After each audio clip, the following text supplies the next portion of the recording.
Hi friends, ఇవాళ మనతో ఉన్నది Buddhist queer rights activist Tashi Chodup. Hi Tashi. Hi Charan, how are you? బాగున్నాను, మీరు ఎలా ఉన్నారు? నేను బాగున్నాను. ఈ సంభాషణ ముందుగా మీరు నడుపుతున్న క్యూటీ సెంటర్ నుంచి మొదలు పెడదాం. అసలు క్యూటీ అంటే ఏంటి? ఆ సెంటర్లో మీరు ఏమేమి జరుపుతుంటారు? క్యూటీ సెంటర్ అనేది షార్ట్ ఫామ్, దాని ఫుల్ ఫామ్ వచ్చేసి queer trans wellness and support center అంటాము. క్వేర్ ట్రాన్స్ అంటే క్వేర్ వ్యక్తులు, ట్రాన్స్ వ్యక్తులు. అంటే క్వేర్ అనేది సాధారణంగా ఎల్జిబిటీ వ్యక్తులందరికీ ఒక అంబ్రెల్లా పదంగా వాడే పదము. కానీ ట్రాన్స్ మీద ఎంఫసైజ్ చేయాలని చెప్పేసి క్వేర్ హైఫన్ ట్రాన్స్ అని పెట్టాము.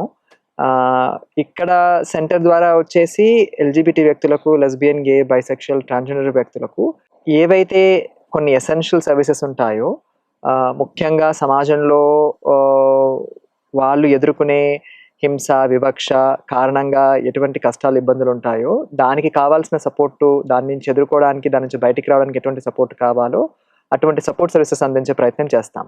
అందులో భాగంగా 24/7 హెల్ప్ లైన్ సర్వీస్ ఒకటి ఆఫర్ చేస్తాము. ఏదైనా ఇన్ఫర్మేషన్ కావాలన్నా, క్రైసిస్లో ఉన్నా, సమస్యల్లో ఉన్నా ఫోన్ చేయొచ్చు. ఫ్రీ లీగల్ ఎయిడ్ అందిస్తాము.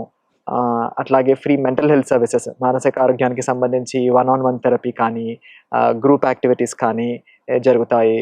అట్లాగే డ్రాప్ ఇన్ స్పేస్, ఎవరైనా ఎప్పుడైనా కమ్యూనిటీ వాళ్ళు వర్కింగ్ అవర్స్లో వచ్చి కూర్చొని వాళ్ళ పని చేసుకోవచ్చు, చదువుకోవచ్చు, చిన్న లైబ్రరీ ఉంది, టీవీ చూసుకోవచ్చు.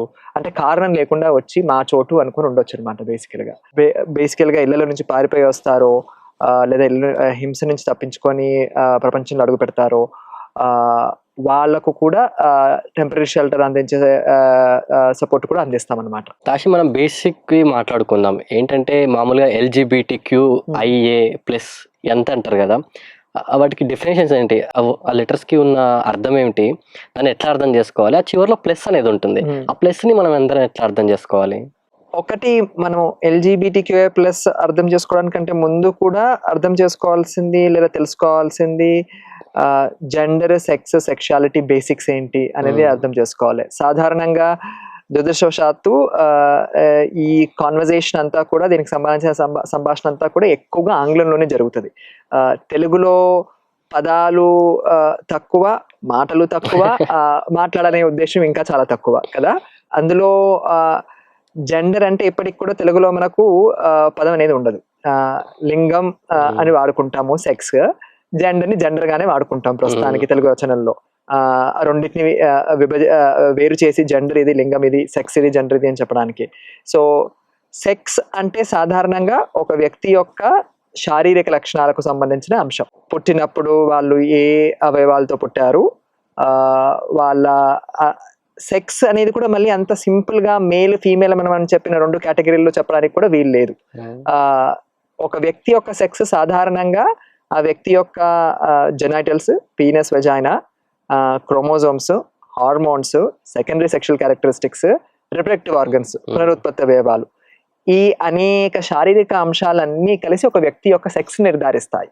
మనం అందరం సాధారణంగా అనుకుంటాం, పిల్లలు పుట్టగానే డాక్టరో లేకపోతే నర్సో ఎవరో పీనసా, వెజైనా చూస్తారు, పురుషాంగం ఉందా, యోన్ ఉందా చూస్తారు, అబ్బాయి అమ్మాయి అని నిర్ధారించేస్తారు.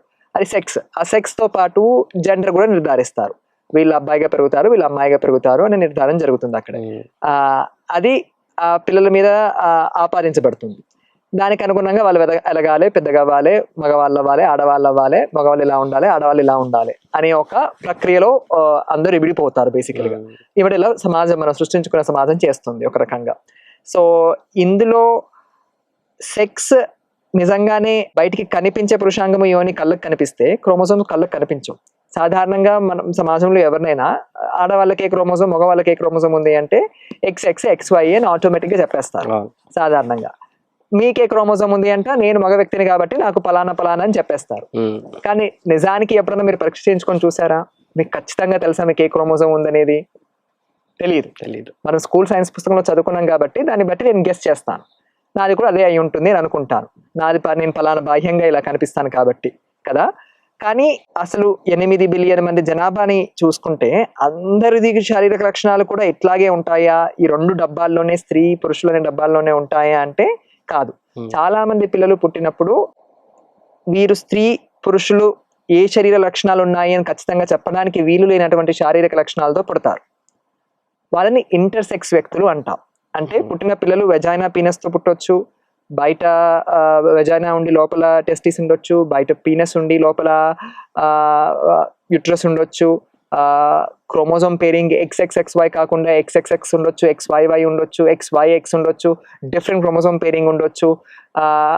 అండ్ కౌమార దశ వచ్చేసరికి మనం ఏదైతే హార్మోన్స్ ఇవి male hormones female hormones assign చేసుకుంటామో ఆ హార్మోన్స్ కూడా మనము ఇట్లా ఈ స్థాయిలోనే ఉండాలి, పురుషులకు ఈ స్థాయిలో ఉండాలి, స్త్రీలకు అనుకున్న స్థాయిలో ఉండకపోవచ్చు. అంటే ఈ విభిన్నమైన భిన్నత్వాల ద్వారా ఆ పుట్టిన పిల్లలని ఖచ్చితంగా స్త్రీలు లేదా పురుషులు అని చెప్పడానికి వీలు లేని శారీరక లక్షణాలతో ఉంటారు, సెక్స్ లక్షణాలతో ఉంటారు.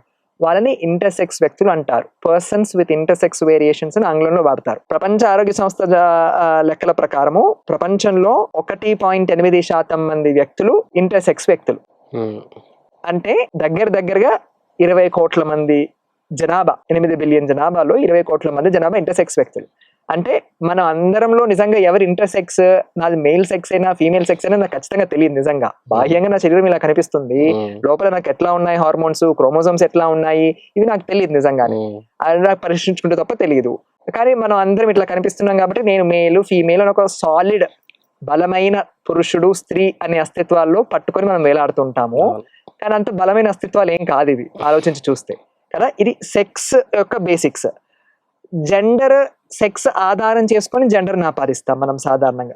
పలానా సెక్స్ అబ్బాయి మేల్ సెక్స్ ఫీమేల్ సెక్స్ అనగానే మేల్ సెక్స్ వాళ్ళంతా అబ్బాయిలుగా ఎదగాలి, అబ్బాయిలు అంటే పలానా రకంగా ఉండాలి, పలానా రకంగా మాట్లాడాలి, పలానా రకంగా నడవాలి, పలానా రకంగా పని చెయ్యాలి, చెయ్యకూడదు, ఆడవాళ్ళంటే ఇట్లా ఉండాలి అనేది ఉంటుంది. అది జెండర్. అది జెండర్ యొక్క పాత్రల్ని సమాజం ఎట్లా నిర్మించుకుందో ఆ పాత్రల్లో అందరూ మిడిపోవాలి. కానీ ఆ జెండర్ అనేది శారీరకమైన అంశం కాదు. సెక్స్ జెండర్ రెండు సేమ్ కాదు.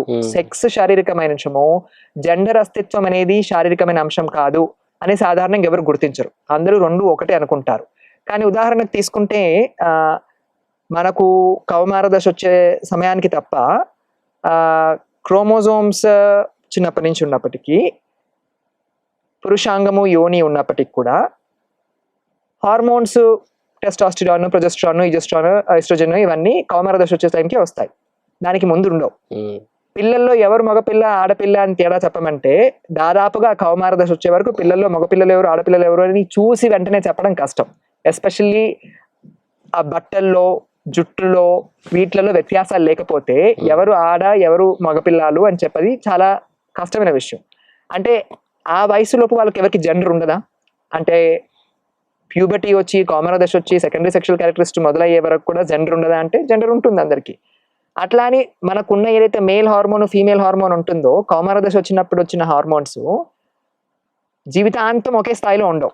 30లో ఒకలా ఉంటాయి, 40లో ఒకలా ఉంటాయి, 60లో వచ్చేసరికి ఆ హార్మోన్స్ మొత్తం తగ్గిపోతాయి. మగవాళ్ళకు ఆడవాళ్ళకు కూడా ఇద్దరికి కూడా తగ్గుతాయి హార్మోన్స్. అలా తగ్గుతున్నప్పుడల్లా పెరుగుతున్నప్పుడల్లా జెండర్ మారుతూ ఉంటుందా? జెండర్ సెక్స్ ఒకే విషయం అయి ఉంటే. లేదా ఉదాహరణకి ఒక మగ వ్యక్తికి టెస్టిక్యులర్ క్యాన్సర్ వచ్చింది. టెస్టిక్యులర్ క్యాన్సర్ లో భాగంగా ట్రీట్మెంట్ కీమో రేడియేషన్ అన్ని చేస్తారు. ఏమి కుదరకపోతే టెస్టిస్ తీసేస్తారు, 1 లేదా 2 తీసేస్తారు. తర్వాత అది కాకపోతే క్యాస్ట్రేషన్ చేస్తారు. ఇప్పుడు పురుషుడు అని చెప్పుకోవడానికి ఆధారమైన పురుషాంగం లేదు శరీరంలో. ఆ వ్యక్తి మరి పురుషుడు అవుతారా? జెండర్ మారిపోతుందా? ఎట్లా అంటే ఒక వ్యక్తి పుట్టినప్పటి నుంచి చనిపోయే వరకు శరీరంలో వయస్సు వల్ల, వ్యాధి వల్ల, యాక్సిడెంట్ వల్ల అయి ఉండొచ్చు, ఇతర సందర్భాల వల్ల అయి ఉండొచ్చు, శరీరంలో అనేక మార్పులు జరుగుతాయి.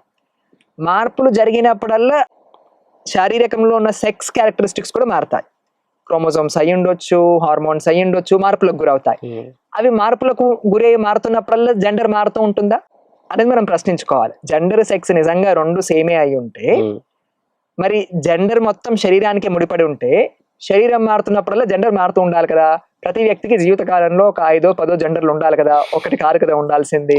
సో ఈ సెక్స్ జెండర్ అనేది మనము బండ గుర్తులుగా రెండు ఒకటే అని చెప్పేసి, లేదా రెండు ఇట్లాగే ఉండాలి, ఈ జెండర్ వాళ్ళు ఇలాగే ఉండాలి అని మనం సమాజంగా ఏర్పరచుకున్నాము. ఇది సెక్స్ జెండర్ సింపుల్ గా అర్థం చేసుకోవడానికి వీటిని కొంచెం అంటే ఇందులో పూర్తిగా అర్థమైపోతుంది కూడా చెప్పట్లేను, కనీసం మనం దీన్ని ప్రశ్నించడం నేర్చుకోగలిగితే అందులో ఎంత వాస్తవం ఉంది ఎంత వాస్తవం లేదు అనేది అర్థం చేసుకునే అవకాశం ఉంటుంది. సెక్షువాలిటీ అంటే లైంగికత్వం. సో సెక్స్ శారీరకమైన లక్షణాలు, జెండర్ శరీరానికి సంబంధించిన అంశం కాదు. కాకపోతే జెండర్ అస్తిత్వం అనేది నన్ను నేను ఎట్లా గుర్తించుకుంటాను అనేది నా స్వీయ గుర్తింపుకు సంబంధించిన అస్తిత్వం. సెక్షువాలిటీ లైంగికత్వం అనేది ఒక వ్యక్తి యొక్క లైంగిక ఆకర్షణకు సంబంధించిన అంశం. సెక్స్ లో ఇంతకుముందు అనుకున్నాము మేలు ఫీమేల్ కాకుండా ఇంటర్సెక్స్ వ్యక్తులు ఉంటారు అనుకున్నాము. జెండర్ లో అందరికీ ఏంటంటే పీనస్ తో పుడితేది లేకపోతే వజానాతో పుడితేది జెండర్ అనుకుంటాం. కానీ చాలా మంది వ్యక్తులు పుట్టినప్పుడు ఏదైతే పీనస్ తో పుడితే అబ్బాయి అని జెండర్ ఇస్తారో, వజానాతో పుడితే అమ్మాయి అని జెండర్ ఇస్తారో, ఎదిగే కొద్దీ చాలా మంది వాళ్ళని వాళ్ళు అదే జెండర్ తో గుర్తించుకుంటారు. వాళ్ళని సిస్ జెండర్ అంటాం, CIS సిస్ జెండర్ అంటాం. కానీ చాలా మంది వ్యక్తులు కూడా పుట్టినప్పుడు ఏదైతే జెండర్ ఇచ్చారో సెక్స్ ఆధారంగా ఆ జెండర్ తో గుర్తించుకోరు. వాళ్ళని ట్రాన్స్జెండర్ వ్యక్తులు అంటాం. అందులో ట్రాన్స్ పురుషులు ఉంటారు, ట్రాన్స్ మహిళలు ఉంటారు, ఇతర ట్రాన్స్జెండర్ వ్యక్తులు ఉంటారు. ఇది సెక్స్ జెండర్. సో సెక్స్ లో మిత్ ఏముండే, ఇద్దరు ఒక మేలు ఫీమేల్ అనే మిత్. అది కాదు, మేలు ఫీమేల్ ఇంటర్సెక్స్ వ్యక్తులు ఉంటారని ఒకటి కొత్త విషయం. జెండర్ లో అందరూ మగ ఆడ అని అనుకుంటాం. కాదు, అందరూ మగ ఆడ ఇంకా ఏ జెండర్ అయినా అయి ఉండొచ్చు. అది మన శరీరాలపై ఆధారపడి అసలే ఉండకపోవచ్చు. మన శరీరాలతో ఖచ్చితంగా ముడిపడి ఉండాల్సిన అంశం కాదు అది అనేది ఒకటి. లైంగికత్వం సెక్షువాలిటీ విషయానికి వచ్చేస్తే అందరి ఆలోచన ఏంటి అంటే పురుషులకు స్త్రీల పట్ల, స్త్రీలకు పురుషుల పట్ల లైంగిక ఆకర్షణ ఉంటుంది అనే మళ్ళీ ఇంకో బలమైన నమ్మకం. మన నమ్మకాలకు ఏంటి అంటే సాధారణంగా వాస్తవాలతో అవసరం ఉండదు అనమాట. నా నమ్మకం కాబట్టి అది ఖచ్చితంగా సరే ఉంటుందన్న భావంతోనే ఉంటాం అందరం కూడా. అది జెండర్ విషయంలో అయి ఉండొచ్చు, లైంగికత్వం విషయంలో అయినా అయి ఉండొచ్చు. కానీ ఈ లైంగిక ఆకర్షణ కూడా కేవలం స్త్రీలకు పురుషుల పట్ల, పురుషులకు స్త్రీల పట్ల మాత్రమే కాదు, పురుషులకు పురుషుల పట్ల, స్త్రీలకు స్త్రీల పట్ల, అసలు జెండర్ తో సంబంధం లేకుండా లైంగిక ఆకర్షణ వ్యక్తులకు ఉంటుంది. కేవలం వ్యక్తులకే కాదు, జంతు జాతుల్లో కూడా దాదాపుగా 1500 రకాల జంతు జాతుల్లో ఏనుగులు, సింహాలు, జిరాఫ్లు, పెంగ్విన్లు, పక్షులు, పాములు అనేక దాంట్లలో కూడా భిన్నమైన లైంగికత్వాలు ఉంటాయి, స్వలింగ సంపర్కం ఉంటుంది అని సైన్స్ రికార్డు చేసిన, డాక్యుమెంట్ చేసిన అస్తిత్వం. అంటే మనము గిరి తీసుకొని జెండర్ అంటే ఏది, సెక్స్ అంటే ఏది, లైంగికత్వం అంటే ఏది అనే మడి కట్టుకొని దాన్నే పట్టుకొని అట్లాగే ఉంటుంది అని కూర్చుంటాం సమాజంలో. కాదు, మనం ఎంత గట్టిగా పట్టుకొని ఉన్నా కానీ అది మన నమ్మకం మాత్రమే, వాస్తవం కాదు. వాస్తవాలు భిన్నంగా ఉంటాయి మన నమ్మకాలకు చాలా సార్లు. దానికి కొంచెం మన నమ్మకాలను కలిపి చూస్తే చాలా వాస్తవాలు కనిపిస్తాయి. సో ఈ జెండర్, సెక్స్, సెక్షువాలిటీ బేసిస్ తీసుకుంటే LGBTQIA+ అనేది భిన్న లైంగికత్వాలు, భిన్న జెండర్ అస్తిత్వాలు కలిగిన వ్యక్తుల సముదాయం. దాన్ని రాజకీయంగా ఒక పొలిటికల్ ఐడెంటిటీగా LGBTQIA+ అనే ఒక సముదాయంగా తీసుకొచ్చాం. కానీ అది ఒక సముదాయం కాదు, అనేక సముదాయాలు ఒక దగ్గరికి వచ్చి వాళ్ళ హక్కుల కోసం, మా హక్కుల కోసం పోరాడుతున్న ఒక సముదాయంగా LGBTQIA+ అని ఇప్పుడు కొలోక్యల్ గా ఒక అక్రోనిమీలో వాడతాం దాన్ని. లెస్బియన్, గే, బైసెక్షువల్, అసెక్షువల్ అనేది లైంగికత్వానికి సంబంధించిన అస్తిత్వాలు. లెస్బియన్ అంటే స్త్రీలు అయ్యుండి ఇతరుల స్త్రీ పట్ల ఆకర్షణ కలిగిన వ్యక్తులు. గే అంటే పురుషులు అయ్యుండి ఇతర పురుషుల పట్ల లైంగిక ఆకర్షణ కలిగిన వ్యక్తులు. బైసెక్షువల్ అంటే ఒకరి జెండర్ కంటే ఎక్కువ జెండర్ల పట్ల ఆకర్షణ కలిగిన వ్యక్తులు. అసెక్షువల్ అంటే అసలు లైంగిక ఆకర్షణ లేని వ్యక్తులు. అంటే మళ్ళీ లైంగిక ఆకర్షణ లేకపోవడం నపుంసకత్వం కాదు. ఇది నపుంసకత్వం మెడికల్ కండిషన్, దానికి ట్రీట్మెంట్ ఉంటుంది. లైంగిక ఆకర్షణ లేకపోవడం కూడా భిన్న లైంగికత్వాల్లో ఒక లైంగికత్వం. వాళ్ళు లేదో అని కుయ్యో మొర్రో అని ఏం బాధపడిపోవట్లేరు. వాళ్ళ లైంగికత్వం లైంగిక ఆకర్షణ లేకపోవడం. ఉండడం ఎట్లయితే లైంగికత్వమో లేకపోవడం కూడా లైంగికత్వమే. సో ఈ LGBA అనేవి లైంగికత్వానికి సంబంధించిన అస్తిత్వాలు. ఈ ట్రాన్స్జెండర్ అనేది జెండర్ అస్తిత్వం. I అనేది ఇంటర్సెక్స్, సెక్స్ అస్తిత్వం. అంటే ఇందులో సెక్స్ అస్తిత్వం, జెండర్ అస్తిత్వం, లైంగికత్వం 3 భిన్నమైన అస్తిత్వాలు కలిగి ఉన్నాయి. Q అనే పదము క్వేర్ అని వాడతాం మనం తెలుగులో. సాధారణంగా క్వేర్ అని ఆంగ్లంలో వాడతాం, క్వేర్ అని. క్వేర్ డిక్షనరీ మీనింగ్ వచ్చేసి మనకు సాధారణంగా డిఫరెంట్, స్ట్రేంజ్ అనే లిటరల్ డిక్షనరీ మీనింగ్ ఆంగ్లంలో. 1970లలో, 80లో, 90 దశకం వరకు కూడా దాదాపుగా క్వేర్ అనే పదాన్ని అమెరికా లాంటి దేశాల్లో, ఆంగ్లం వాడుకునే దేశాల్లో LGBT వ్యక్తులని తిట్టడానికి, బూతుగా అవహేళన చేయడానికి క్వేర్ అనే ఒక పదం వాడేవాళ్ళు. కస్ వర్డ్ గా వాడేవాళ్ళు, దాన్ని ఒక బూతుగా వాడేవాళ్ళు. మన దగ్గర ఉదాహరణకి దాన్ని లిటరల్ ట్రాన్స్లేషన్ చేసుకోవాలి అంటే తెలుగులో సాధారణంగా తేడా ఉమ్, అని అంటాం కదా, హిందీలో తేడా అంటాము, ఇక్కడ తేడా అంటాము. ఉమ్, ఆ తేడా అంటే తేడా అంటే అర్థం ఏంటి? భిన్నమైన అని అర్థం సాధారణంగా. ఉమ్, ఆయన సమాజంలో నిజంగా తేడా కాని వాళ్ళు ఎవరు అని చూసుకుంటే ఎవ్వరు ఉండరు. మీకు నేను తేడా, నాకు మీరు తేడా. అది మన ఆకారంలో అయి ఉండొచ్చు, రూపులో అయి ఉండొచ్చు, భాషలో అయి ఉండొచ్చు, ఇష్టాల్లో అయి ఉండొచ్చు, మనం వచ్చే నేపథ్యాలను అయి ఉండొచ్చు. మనం అందరం ఒకరికొకరు తేడానే. కానీ ఏ తేడా సమాజంలో బూత్ అవుతుంది, ఏ తేడా సమాజంలో బూత్ అవ్వదు, ఉమ్, అది ఎవరు నిర్ణయిస్తారనేది కొంచెం ఆసక్తికరమైన అంశం. అది కొంచెం గమనించుకుంటే దాన్ని చాలా నేర్చుకోవచ్చు అనుకుంటాను అందులో నుంచి. సో ఈ క్వియర్ అనే పదాన్ని కమ్యూనిటీ వాళ్ళు ఏం చేశారు అంటే రీక్లెయిమ్ చేసుకొని, అవును మేము క్వియర్, మేము తేడా అయితే ఏంటి ఉమ్, అని దాన్ని ఒక రాజకీయ అస్తిత్వంగా మార్చుకున్నారు.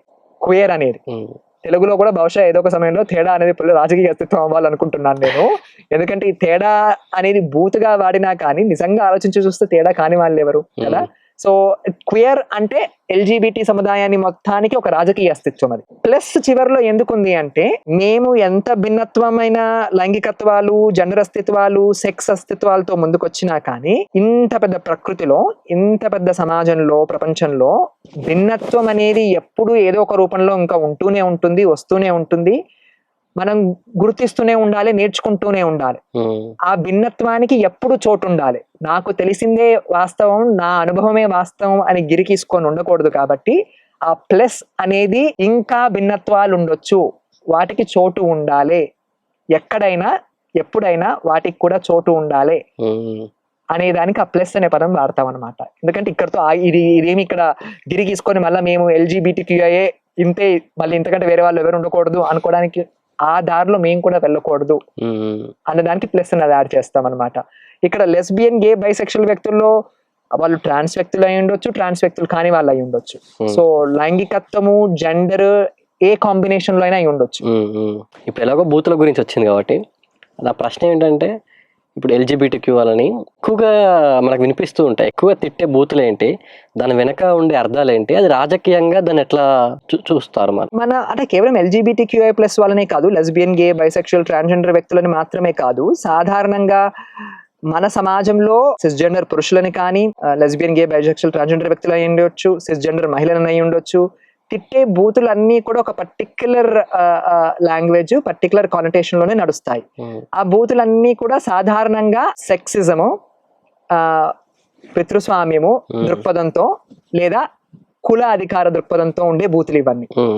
మన బూతులన్నీ కూడా అట్లాగే రూపుదిద్దుకుంటాయి. సాధారణంగా జెండర్ ఆధారిత బూతులు చూసుకుంటే అందులో ఆడవాళ్ళని ఏ బూతులు తిడతాము, మగవాళ్ళని కూడా ఏ బూతులు తిడతాము, ఎల్జీబీటీక్యూ ప్లస్ వాళ్ళని ఏ బూతులు తిడతాము.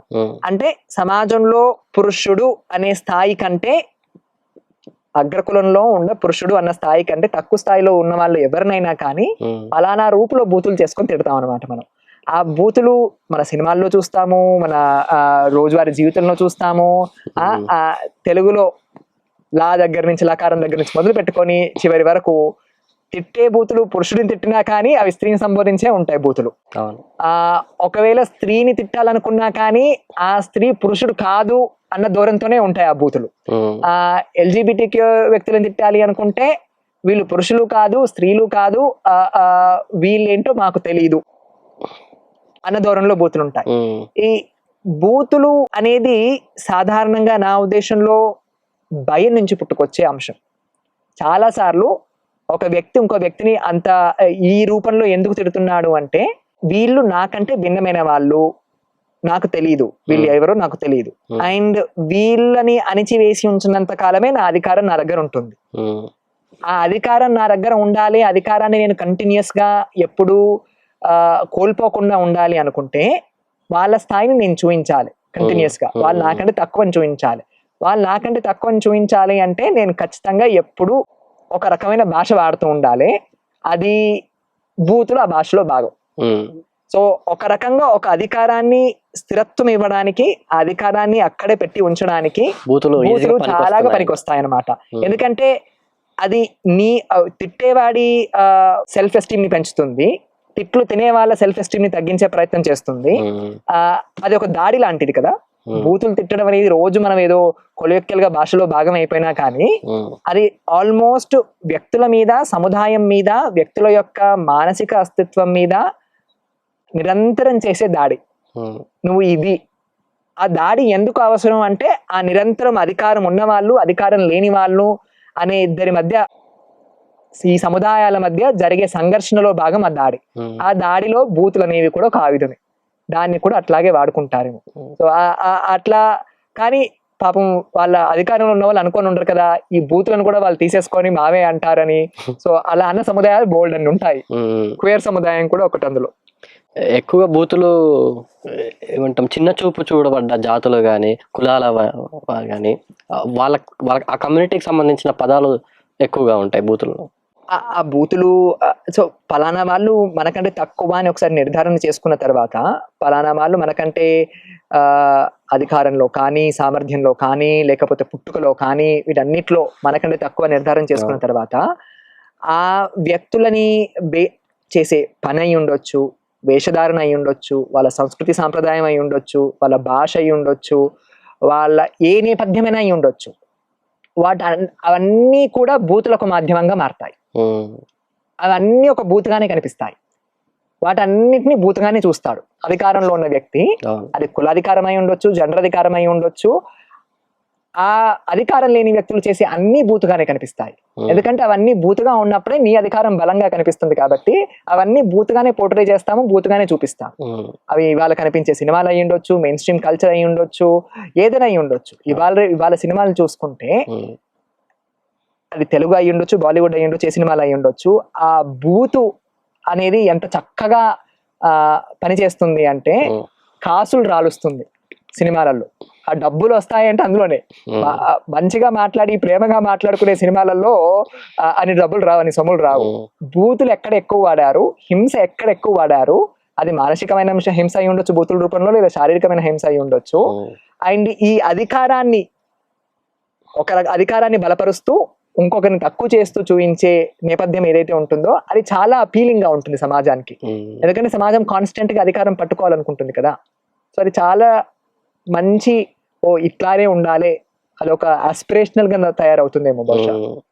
ఇప్పుడు మీరు సినిమాల గురించి మాట్లాడుతున్నారు కాబట్టి నేను ఇంకో ప్రశ్న ఇస్తాను మీకు. నేను ఇప్పుడు సినిమాల్లో కూడా ట్రాన్స్జెండర్ వ్యక్తులకి ఒక పాత్ర ఇచ్చి అవకాశాలు ఇస్తున్నారు కదా, దాని మీద మీ అభిప్రాయం ఏంటి?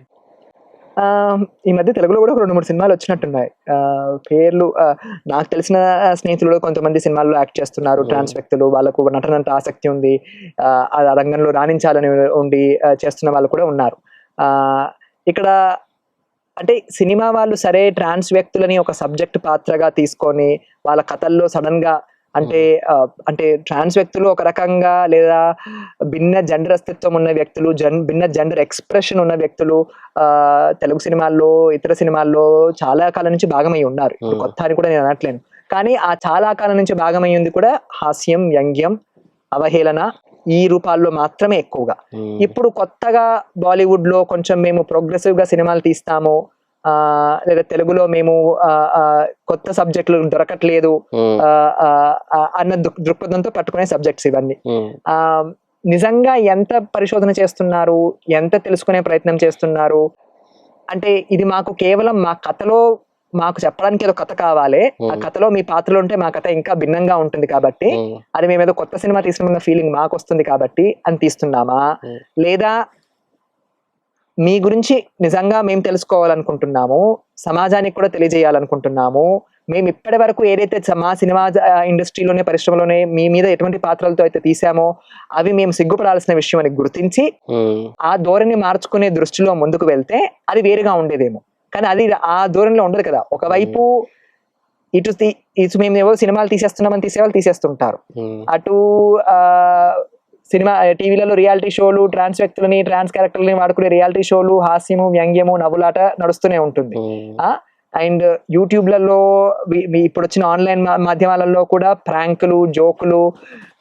ఒకప్పుడు ఎట్లా ఉండేది అంటే ఎల్జీబీటీ వ్యక్తులు అంటే సాధారణంగా ఎక్కువగా ఎవరికి తెలిసేది కాదు, తెలిసిన వాళ్ళు ఎవరు కూడా మాట్లాడే వాళ్ళు కాదు ఎవరు కూడా. అంటే అది పెద్ద టాబు స్టిగ్మాగా ఉండేది కదా. ఇప్పుడు చాలా online, social media, main stream media వల్ల చాలా మందికి తెలుసు, చాలా మంది మాట్లాడుతున్నారు. కానీ ఇప్పుడు మాట్లాడుతున్న పరిస్థితికి ఏమని అనుకోవాలో, అప్పుడు మాట్లాడని పరిస్థితికి ఏమనుకోవాలో కొంచెం భయం వేస్తుంది కొన్నిసార్లు ఆలోచిస్తే. ఎందుకంటే అప్పుడు మాట్లాడినప్పుడు ఎవరికి ఏం తెలియదు, గమ్మున ఉన్నారు. ఇప్పుడు తెలుసు, కానీ ఏ సందర్భంలో తెలుసు, ఏ దృష్టికోణంతో మాట్లాడుతున్నారని చూస్తే అసలు అది ఒక ఎంటర్టైన్ సబ్జెక్ట్ గా అయిపోయింది పూర్తిగా. అందులో ఒక మనుషులు మానవీయ దృక్పథం అనేది లేదు. అది ఒక కొత్త సబ్జెక్ట్. ఆ సబ్జెక్ట్ ని మనం ఎంత పిండి, ఎంత కంటెంట్ క్రియేట్ చేసేసి, ఎంత కంటెంట్ మార్కెట్ లో పెట్టగలిగితే మనకంత మంచిది అన్న ధోరణిలో నడుస్తుంది. సో ఇప్పుడు తీసిన సినిమాల్లో కూడా తెలుగులో ముఖ్యంగా సరైన పరిశోధన ఉండదు. కమ్యూనిటీ వాళ్ళతో ఎవ్వరు మాట్లాడరు. వాళ్ళ గదుల్లో కూర్చొని వాళ్ళకు తోచినట్టు కథలు రాసేసుకొని, ఆన్లైన్ లో న్యూస్ లో ఏది కనిపిస్తే అది రాసేసుకొని దానికి తగ్గట్టుగా కథలు తీసేస్తారు. ఆ తీసిన కథల ప్రభావం ఇంకా ఎంత దుష్పరిణామంగా ఉంటుంది సమాజంలో, ఆల్రెడీ హింస వివక్ష ఎదుర్కొంటున్న సముదాయాలపై అనే ఆలోచన కొంచెం కూడా అస్సలు రాదు. కాకపోతే అదో మంచి కంటెంట్ వాళ్ళకు. ఇట్స్ పెట్టుబడిదారీ సమాజం కదా, క్యాపిటలిస్ట్ సమాజంలో అన్ని ఇన్వెస్ట్మెంట్లే. ట్రాన్స్ జీవితాలు కూడా, క్వేర్ జీవితాలు కూడా ఒక రకంగా కంటెంట్ లో ఇన్వెస్ట్మెంటే అన్నమాట. సో దానికి మళ్ళీ ఎవరు మమ్మల్ని తప్పు పట్టకూడదు అని చెప్పేసి అవే ట్రాన్స్ వ్యక్తులను తీసుకొచ్చి పాత్రల్లో పెట్టేస్తాం. ట్రాన్స్ వ్యక్తులను తీసుకొచ్చి పాత్ర, ఎందుకంటే మేము మీ వాళ్ళకి ఉద్యోగాలు కూడా ఇచ్చాము అని చెప్పుకోవాలి కదా, పని ఇచ్చామని చెప్పుకోవాలి కదా. అట్లా నడుస్తుంది తప్ప నిజంగా ఆలోచించి ఆత్మవిమర్శ చేసుకొని మేము ఇప్పటివరకు ఎట్లాంటి సినిమాలు తీసాము, ఇక ముందు మేము ఇటువంటి సినిమాలు తీయకూడదు, ఇటువంటి పాత్రలు చేయకూడదు, ఒక సముదాయాన్ని మొత్తం అవమానించేటువంటి పాత్రలు చేయకూడదు అన్న దృక్పథంతో ఆలోచన మార్చుకొని, పద్ధతి మార్చుకొని తీసే సినిమాలు అయితే ఆల్మోస్ట్ జీరో. అండ్ బాలీవుడ్ లో కొంచెం ప్రోగ్రెసివ్ గా సినిమాలు తీసే ప్రయత్నం చేసినా కానీ సినిమాలు సమాజంలో ఎప్పుడు ప్రభావితం చూపిస్తూ ఉంటాయి, కాదనడానికి ఆస్కారం లేదు. కాకపోతే వీళ్ళు నిజంగా అంటే సినిమా తీసే అంతవరకే వీళ్ళ సంబంధం ఈ సబ్జెక్ట్ తోనా, సినిమా దాటి సబ్జెక్ట్ అనే అంశాన్ని దాటి మనుషులుగా మనుషులతో సంబంధాలు ఏర్పరచుకునే స్థాయికి వస్తారా అనేది ఎప్పుడు ప్రశ్నే. అయితే రీసెంట్ గా తెలంగాణ ప్రభుత్వం ట్రాన్స్జెండర్ వ్యక్తులకి ఉద్యోగాలు ఇచ్చింది. దాని మీద మీరు ఏమంటారు? అంటే గుర్తించడం అంటారా, లేకపోతే అవకాశాలు కల్పించడం అంటారా? దాన్ని మీ కోణం ఏంటి? ఒకటి ప్రభుత్వాలతో నేను నాలాంటి వాళ్ళు ఇతర ట్రాన్స్ వ్యక్తులు మాకు సాధ్యమైనంత కలిసి పనిచేసే ప్రయత్నం చేస్తుంటాం. ఎందుకంటే పూర్తిగా అణగారిన సముదాయానికి ఎక్కడ అవకాశాలు లేని ఒక, అంటే గుర్తింపు కానీ అస్తిత్వం కానీ గుర్తింపు లేని ఒక సముదాయానికి ఏదో ఒక స్థాయిలో ఎక్కడో దగ్గర అవకాశం వచ్చి మార్పు ఎక్కడో ఒక జరగాలి అంటే ఎక్కడ అవకాశం వస్తే అక్కడ పని చేసుకునే ప్రయత్నం చేయాలని పని చేస్తూ ఉంటాం. ఇందులో భాగంగా ఈ మధ్య తెలంగాణ ప్రభుత్వం వాళ్ళు బేసికల్ గా ట్రాన్స్జెండర్ వ్యక్తులకు కొంతమందికి traffic assistants, home guard equivalent traffic assistants గా ఉద్యోగాలు ఇచ్చారు. అంటే ఓకే, ప్లస్ అంటే ఇంతకాలం తర్వాత, ఇంత ఉద్యమం తర్వాత, ఇన్ని తెలంగాణ వచ్చి దాదాపుగా 10 ఏళ్ళు గడిచిపోయి నడుస్తున్నప్పటికీ కూడా, దశాబ్దం గడిపినప్పుడు కూడా ఇప్పటికి ప్రస్తుతానికి కనీసం గుర్తింపు ఉంది, గుర్తిస్తున్నారు, ట్రాన్స్ వ్యక్తులు కూడా తెలంగాణలో ఉన్నారని గుర్తిస్తున్నారు అనడానికి ఒక అంశంగా తీసుకోవచ్చు దాన్ని. ఈ ఉద్యోగాలు అనేది ఒక ప్రయత్నంగా తీసుకోవచ్చు. కానీ అది ఉన్న పెద్ద సమస్యలో ఇంత కూడా సమస్యను టచ్ చేస్తుంది అని నేను అనుకోను పూర్తిగా. ఎందుకంటే ఇప్పుడు ఉద్యోగాలు వచ్చింది దగ్గర ఎంతమంది, 39 మందికి ఏమో వచ్చినట్టున్నాయి నాకు తెలిసి. అందులో కొంతమంది డ్రాప్ అవుట్ అయ్యి దగ్గర 35-34 మంది పనిచేస్తున్నట్టున్నారు పూర్తిగా. పనిచేసే వాళ్ళందరూ చాలా, అంటే నాకు తెలిసిన వాళ్ళు, నేను విన్న వాళ్ళు సంతోషంగా పనిచేస్తున్నారు. వాళ్ళకు ఒక ఉద్యోగం ఉంది చేతిలో, అది గవర్నమెంట్ రికగ్నైజ్డ్ ఉద్యోగము, అది ఒక యూనిఫామ్. అంటే సడన్ గా సమాజంలో మొన్నటి వరకు ఎవ్వరు గౌరవించని వాళ్ళు ఇప్పుడు సడన్ గా ఒక రకంగా ఒక కైండ్ ఆఫ్ రెస్పెక్ట్ కదా, పూర్తి స్థాయిలో కాకుండా వాళ్ళ ఇళ్లలో కూడా ఒక రకంగా కొంచెం రెస్పెక్ట్ వస్తుండొచ్చేమో. అంటే ఆ దృక్పథంలో చూసుకుంటే, వ్యక్తిగత దృక్పథంలో చూసుకుంటే అది చాలా మంది, ఈ ఎవరికైతే 30 మందికి 30+ మందికి ఉద్యోగాలు వచ్చాయో చేసుకుంటున్నారో వాళ్ళకి అది చాలా మంచి విషయం అని అనుకోవాలేమో. కానీ వ్యవస్థ పరంగా చూసుకుంటే దీని పరిణామం ఏంటి అంటే, ఇన్ని వేల మంది ట్రాన్స్జెండర్ వ్యక్తులు ఉండగా 30 మందికి ఉద్యోగాలు ఇచ్చాము, సరే ముగింపు అనుకుందాం, సరే బేసికల్ గా ఇది ఆరంభం అనుకుందాము, ఇది మొదలైంది అనుకుందాం, ఇక్కడ మార్పు మొదలవుతుంది అనుకుందాము. కానీ ఒక రకంగా ఇదే ట్రాఫిక్ సిగ్నల్స్ లో ట్రాన్స్జెండర్ వ్యక్తులు కొంతమంది యూనిఫామ్ వేసుకొని ట్రాఫిక్ మేనేజ్ చేస్తుంటే, అదే ట్రాఫిక్ సిగ్నల్స్ లో మరి కొంతమంది ట్రాన్స్ వ్యక్తులు అడుక్కుంటూ ఉంటారు. అంటే దాన్ని ఎట్లా చూడాలి ఒక సముదాయంగా మేమనేది కూడా పెద్ద ప్రశ్నే కదా మాకు. ఎందుకంటే సరే మా వాళ్ళు కొంతమందికి ఉద్యోగాలు వచ్చాయి, చేసుకుంటున్నారు, చాలా సంతోషం. కానీ మిగతా వాళ్ళు అదే ట్రాఫిక్ సిగ్నల్ దగ్గర అడుక్కుంటున్నారు, లేదా అదే బెగ్గింగ్, సెక్స్ వర్క్ లో ఉన్నారు. వాళ్ళకి ఆల్టర్నేట్ ఏంటి అంటే ఒక రకంగా ఇప్పుడు ఇదే మా కమ్యూనిటీ వాళ్ళు ఎవరైతే ఉద్యోగం చేస్తున్నారో ట్రాఫిక్ అసిస్టెంట్ గా, ఎవరైనా ట్రాఫిక్ సిగ్నల్ దగ్గరకు వచ్చి మా కమ్యూనిటీ వాళ్ళు అడుక్కుంటుంటే వాళ్ళని రెగ్యులేట్ చేయాల్సింది, మేనేజ్ చేయాల్సింది కూడా మా వాళ్ళే కదా. అంటే ఏ కమ్యూనిటీ వాళ్ళని అయితే మనము సమస్యగా చూస్తామో అదే కమ్యూనిటీలో వాళ్ళని యూజ్ చేసి తోటి కమ్యూనిటీ వాళ్ళని పోలీస్ చేయించడం అంటే ఇదేనేమో బహుశా. అది కొంచెం కొన్నిసార్లు కంగారు పెడుతుంది. ఎందుకంటే ట్రాన్స్జెండర్ వ్యక్తులకు ఉద్యోగాలు, సదుపాయాలు, అవకాశాలు ఏ దృక్పథంతో కల్పిస్తున్నాం అనేది ముఖ్యం. సాధారణంగా ట్రాన్స్జెండర్ వ్యక్తులు అడుక్కుంటారు, సెక్స్ వర్క్ ఎక్కువ ట్రాన్స్ మహిళలు, హిజ్రా వ్యక్తులు అడుక్కుంటారు, సెక్స్ వర్క్ చేస్తారు కాబట్టి వాళ్ళు న్యూసెన్స్, కాబట్టి ఆ న్యూసెన్స్ ని తగ్గించాలి కాబట్టి మేము వాళ్ళకి ఏదో ఇవ్వాలి, చెయ్యాలి అని చేస్తే అందులో పెద్దగా ఏమీ అవ్వకపోవచ్చు. ఎందుకంటే అది మనం ఒక సముదాయాన్ని సమస్యగా చూస్తున్నాం కాబట్టి, ఆ సముదాయం ఎదుర్కొనే సమస్యను సమస్యగా చూడడం లేదు, కానీ ఆ సముదాయాన్ని సమస్యగా చూస్తున్నాం కాబట్టి మనము చేసే ఏవైనా కానీ ఎఫెక్టివ్ గా యాక్చువల్ సమస్యని, వ్యవస్థీకరంగా ఉన్న సమస్యని మార్చే పని చేయకపోవచ్చు. కానీ ఆ సముదాయం ఎదుర్కొంటున్న సమస్యలు ఏంటి, ఆ సమస్యలు ఎదుర్కోవడానికి సమాజంగా మనమెంత ఏ పాత్ర పోషిస్తున్నామో అని లోతుగా ఆలోచించుకొని దాన్ని మార్చే ప్రయత్నం చేస్తూ అవకాశాలు కల్పిస్తే అది వేరుగా ఉంటుందేమో అనుకుంటున్నాను. ఆ దిశగా ముందుకు వెళ్తారో నా నమ్మకం ఉంది. కాకపోతే ఇప్పటి వరకు వచ్చిన పోరాటాలు, ఇప్పటి వరకు వచ్చిన అవకాశాలు కూడా ఏవి ఊరికే రాలేదు. ట్రాన్స్జెండర్ వ్యక్తులు చాలా ఏళ్ళ నుంచి ధర్నాలు, ప్రొటెస్ట్లు, లాబింగ్లు, అడ్వకసీలు, సంస్థలు పెట్టుకొని లేకపోతే వ్యక్తిగతంగా అనేక పనులు చేస్తే కనీసం ఈ స్థాయికి వచ్చాము ఇప్పటి వరకు. ఇంకా ముందుకు వెళ్ళాలంటే ఇంకా పని చేయాల్సి ఉంటుంది, అందులో అనుమానం ఏం లేదు. అయితే మనం ఉద్యోగాల విషయం మాట్లాడుకున్నాం కదా, ఏమంటే ఒకవైపు ట్రాన్స్ వ్యక్తులకి ఉద్యోగాలు ఇస్తూ, ట్రాఫిక్ పోలీస్ ఉద్యోగాలు ఇస్తూ కొంచెం మార్పు జరుగుతుంది అనుకుంటున్నాము. ఇంకొక వైపు ఆలోచిస్తే పోలీసులు ట్రాన్స్ వ్యక్తుల మీద చేసే ఆ ట్రీట్మెంట్ ఎట్లా ఉందంటారు? అందులో మార్పు ఏమైనా వచ్చిందా?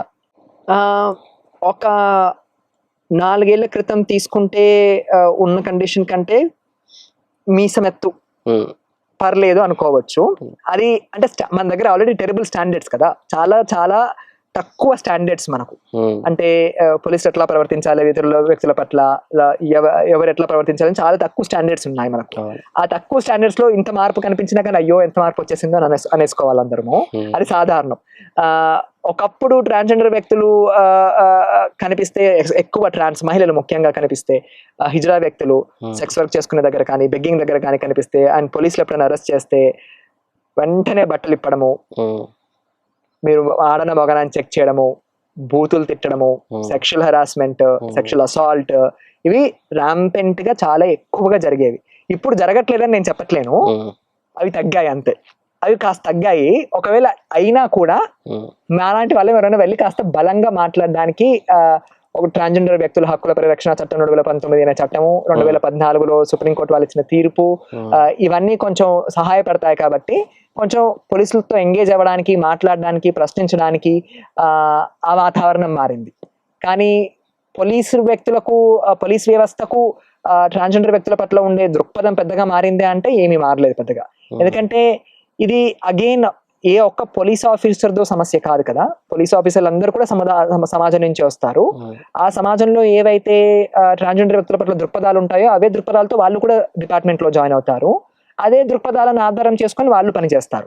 సో ఇది వ్యవస్థీకృతంగా పోలీస్ వ్యవస్థలో ఎటువంటి పాలసీ ఉంది, పాలసీ లేదు, ట్రాన్స్ వ్యక్తులపై ఎట్లా ప్రవర్తించాలి, ప్రవర్తించకూడదు అనే ఒక కట్టుదిట్టమైన నిబంధనలు చేసుకున్నామా లేదా అనేది లేనంత వరకు పోలీస్ వ్యక్తులు పోలీస్ వ్యవస్థలో సాధారణంగా కేవలం ట్రాన్స్ వ్యక్తులనే కాదు, అధికారం లేని కులానికి చెందిన వ్యక్తులైనా అయి ఉండొచ్చు, సిస్జెండర్ మహిళలైనా అయి ఉండొచ్చు, ట్రాన్స్ వ్యక్తులైనా అయి ఉండొచ్చు, ఎల్జిబిటి వ్యక్తులు ఎవరైనా అయి ఉండొచ్చు.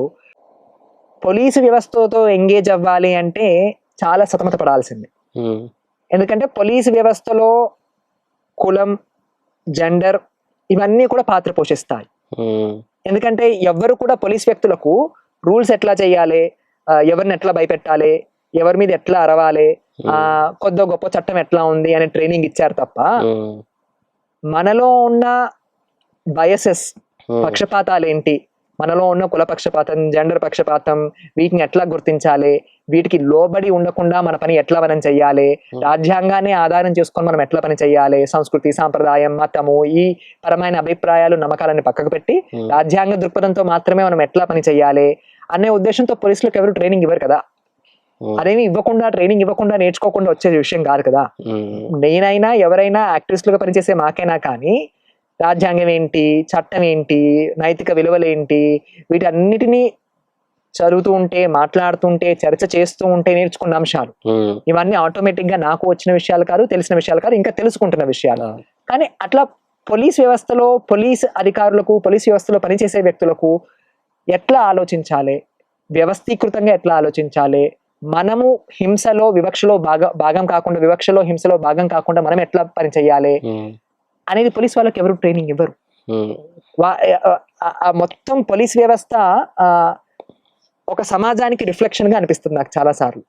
ఎందుకంటే మన సమాజంలో కూడా పోలీసింగ్ అంటే ఒకరిని మనం బేసికల్ గా నువ్వు ఇది చెయ్యొద్దు, చెయ్యాలి అని పోలీసులు మనకు చట్ట అనుసారంగా చేస్తారు, పోలీసింగ్ చేస్తారు. మనం మన రోజువారీ జీవితంలో ఆ చట్టము దానికి దేనికి సంబంధం లేకుండా ప్రతి ఒక్కరిని రోజు పోలీసింగ్ చేసుకుంటాం కదా. పలానా వ్యక్తిని చూడగానే ఈ బట్టలు ఎందుకు వేసుకున్నారు వాళ్ళు, ఈ హెయిర్ స్టైల్ ఎందుకు ఉంది వాళ్ళకు, ఇట్లా ఎందుకు నడుస్తున్నారు వాళ్ళు, ఇట్లా ఎందుకు కనిపిస్తున్నారు వాళ్ళు, ఈ భోజనం ఎందుకు తింటున్నారు వాళ్ళు, ఈ మాటలు ఎందుకు మాట్లాడుతున్నారు వాళ్ళు అంటే ఒకరిని ఒకరు మనం పోలీస్ చేసుకునే అలవాటు సమాజంలో విపరీతమైన అలవాటు.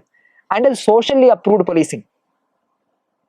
ఎందుకంటే పెద్దవాళ్ళు చిన్న వాళ్ళని పోలీసింగ్ చేస్తారు, పురుషులు ఆడవాళ్ళని పోలీసింగ్ చేస్తారు, మిగతా వాళ్ళందరూ ఎల్జిబిటిక్యూ వ్యక్తులను పోలీస్ చేస్తారు, అధికారం ఉన్న వాళ్ళు కులాధికారం ఉన్న వాళ్ళు అధికారం లేని వాళ్ళని పోలీసింగ్ చేస్తారు.